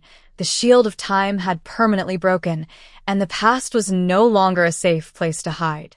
Meanwhile, the surviving family members of the victim continued their quiet, courageous journey toward long-term healing, anchored in the complete victory of truth over decades of painful obscurity. The charitable foundation established in her honor grew steadily, providing critical financial resources for advanced DNA testing in neglected cold cases, while offering vital emotional support networks to families enduring the torturous uncertainty of unresolved violent crimes. The empty place at their holiday table could never be filled, nor could 33 stolen years ever be restored to them. Yet, the heavy, suffocating cloud of mystery that had hung over their lives since that dark July night in 1993 had finally lifted forever. They no longer had to live with the agonizing questions of who had taken her future or whether her killer was out there enjoying a long, peaceful retirement. The truth had been brought into the light, proven in a court of law, and sealed permanently behind heavy prison steel. As the years continued to march forward, the physical environment of the 1993 crime scene slowly merges back into the vast, bustling expansion of the Phoenix metropolitan area, but the extraordinary story of the Arizona 1993 cold case solved, double life shattered by new arrest, remains permanently etched into the annals of modern American criminology. The suburban home where the tragedy occurred was eventually sold, remodeled, and filled with new life, its freshly painted walls and redesigned yard scrubbing away the tangible markers of that dark night. Yet, the narrative itself survives as a towering, unassailable monument to human perseverance, technological progress, and the unyielding pursuit of justice. It stands as a permanent, echoing warning across the sun-baked desert. No matter how deeply a secret is buried, no matter how carefully a double life is maintained, and no matter how many decades a murderer manages to evade capture, the long arm of science and justice will eventually reach through the shadows, drag the darkness into the light, and demand a full, inescapable reckoning. The low, metallic drone of the prison ventilation system vibrated through the reinforced concrete floor of cell block B, an unchanging background hum that served as the sole marker of passing hours inside Arthur Vance's windowless cell. Outside the heavy concrete walls of the state complex, the harsh Arizona sun climbed high over the Phoenix Basin, casting brilliant light across the desert landscape where he had walked free for more than 33 years. Sitting on the edge of his narrow iron cot, Vance stared down at the concrete floor between his shoes, his frail frame illuminated only by the harsh overhead bulb. The complex double life he had built, the respected neighborhood figure, the quiet volunteer, the peaceful family man, had completely collapsed under the weight of modern science. Inside this small cell, stripped of his public mask, he was forced to confront the harsh reality of an unpunished crime that had finally caught up with him. In the heavy, unbroken silence of his confinement, Vance was perpetually haunted by the memory of that summer evening in July 1993. The passage of 33 years had done nothing to blur the sharp details of the kitchen where a life had been violently cut short. He remembered the stillness of the suburban house, the sudden escalation of a private dispute, and the irreversible actions that followed. He recalled the cold, methodical focus that guided him immediately after, wiping down counter surfaces, checking door handles, and carefully staging the scene to divert attention. Leaving the bent brass pocket compass on the dining table had been his deliberate attempt at psychological misdirection, designed to send investigators chasing phantom leads toward the northern canyons. For more than 3 decades, that calculated gamble had succeeded, allowing him to live comfortably in the same city while the official case file sat undisturbed in an evidence locker. What Vance had never anticipated during those long decades of silent retirement was that scientific progress would eventually dismantle his perfect cover-up. He had naively believed that because he avoided leaving fingerprints and maintained a quiet, unremarkable routine, he was permanently beyond the reach of law enforcement. He had failed to realize that microscopic human tissue leaves behind a permanent genetic code, an immortal signature that does not fade or degrade with time. While he went about his daily life, tending his yard and attending family gatherings, tiny skin cells recovered from beneath the victim's fingernails remained frozen in time inside a temperature-controlled vault. When forensic genetic genealogy combined advanced DNA sequencing with public genealogical databases, the multi-generational web closed around him with mathematical certainty, turning a cold 30-year-old mystery into an undeniable lead that brought officers directly to his door. Beyond the perimeter fences of the facility, the impact of Vance's arrest continued to resonate throughout the quiet Phoenix suburb he had inhabited for decades. The tree-lined cul-de-sac where he had lived out his golden years remained marked by the revelation of his double life. Neighbors who had shared fence-line conversations, exchanged holiday pleasantries, and trusted him as a fixture of the community were left to contend with a lingering sense of shock and betrayal. The realization that a violent criminal had lived mere feet away for over 30 years, watering his rose bushes and waving politely every morning without ever dropping his calm demeanor, shattered the neighborhood's long-held sense of safety. It served as a stark reminder that severe wrongdoing does not always originate from distant threats. Sometimes it hides behind a gentle smile and an ordinary suburban routine. For law enforcement agencies across Arizona and the American Southwest, the resolution of the 1993 homicide represented a major milestone in cold case investigation. The successful use of genetic genealogy to identify and convict Vance demonstrated that time is no longer a shield for those attempting to evade justice. Police departments across the region immediately launched audits of their cold case archives, pulling long-stored physical evidence from vaults and submitting biological samples for modern sequencing. The case was integrated into investigative training programs nationwide, illustrating the vital importance of proper evidence preservation and the powerful capabilities of modern computational biology. The outcome sent a clear and frightening message to individuals living with hidden pasts. The window of concealment has closed, and long unsolved cases can now be reopened with unmatched precision. For the surviving family members of the victim, the legal conclusion provided a profound sense of dignity and relief after 33 years of painful uncertainty. The charitable foundation created in her memory expanded its efforts, helping to fund specialized DNA testing for neglected cold cases while offering guidance to families navigating the emotional burden of unsolved crimes. The empty place at their family gatherings could never be restored, nor could the lost decades be returned. However, the heavy weight of mystery that had shadowed their lives since that July night in 1993 was finally lifted. They no longer had to wonder who had taken her life or whether the perpetrator was living an unpunished existence. The truth had been officially recorded, verified by science, and locked away behind prison walls. As the years continue to move forward, the physical location of the 1993 crime scene has gradually integrated back into the growing Phoenix metropolis, but the narrative of the Arizona 1993 cold case solved, double life shattered by new arrest, remains a landmark story in modern forensic history. The suburban home where the tragedy took place was eventually sold and renovated, its updated exterior erasing the visible traces of that dark evening. Yet, the story itself survives as a testament to human perseverance, technological progress, and the enduring pursuit of accountability. It stands as an echoing reminder across the desert landscape. No matter how deeply a secret is buried, no matter how carefully a double life is maintained, and no matter how many decades pass, the continuous progress of science and justice will eventually pull the truth into the light. The steady, metallic click of a guard's boots on the hard floor outside cell block B marked the passage of another silent hour inside the maximum security tier, where Arthur Vance spent his days locked away from the desert world he had once freely inhabited. Outside the thick concrete walls, the scorching Arizona sun beat down on the surrounding Phoenix Basin, throwing long, stark shadows across the ground that had held his dark secret for 33 years. Sitting on the edge of his narrow bunk, Vance stared at the worn floor, his frail hands resting quietly in his lap. The carefully crafted double life he had maintained for decades, the quiet neighbor, the respected volunteer, the devoted grandfather, had completely fallen apart. In this small, windowless space, stripped of his comfortable routine, he was left with nothing but the undeniable truth of a past crime that modern science had finally brought to light.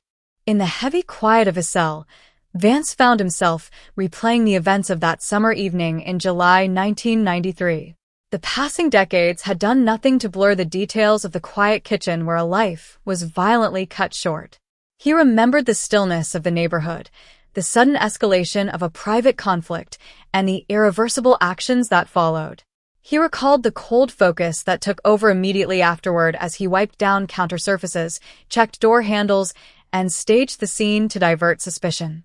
Leaving the bent brass pocket compass on the dining table had been a deliberate move to send investigators chasing false leads toward the northern desert canyons.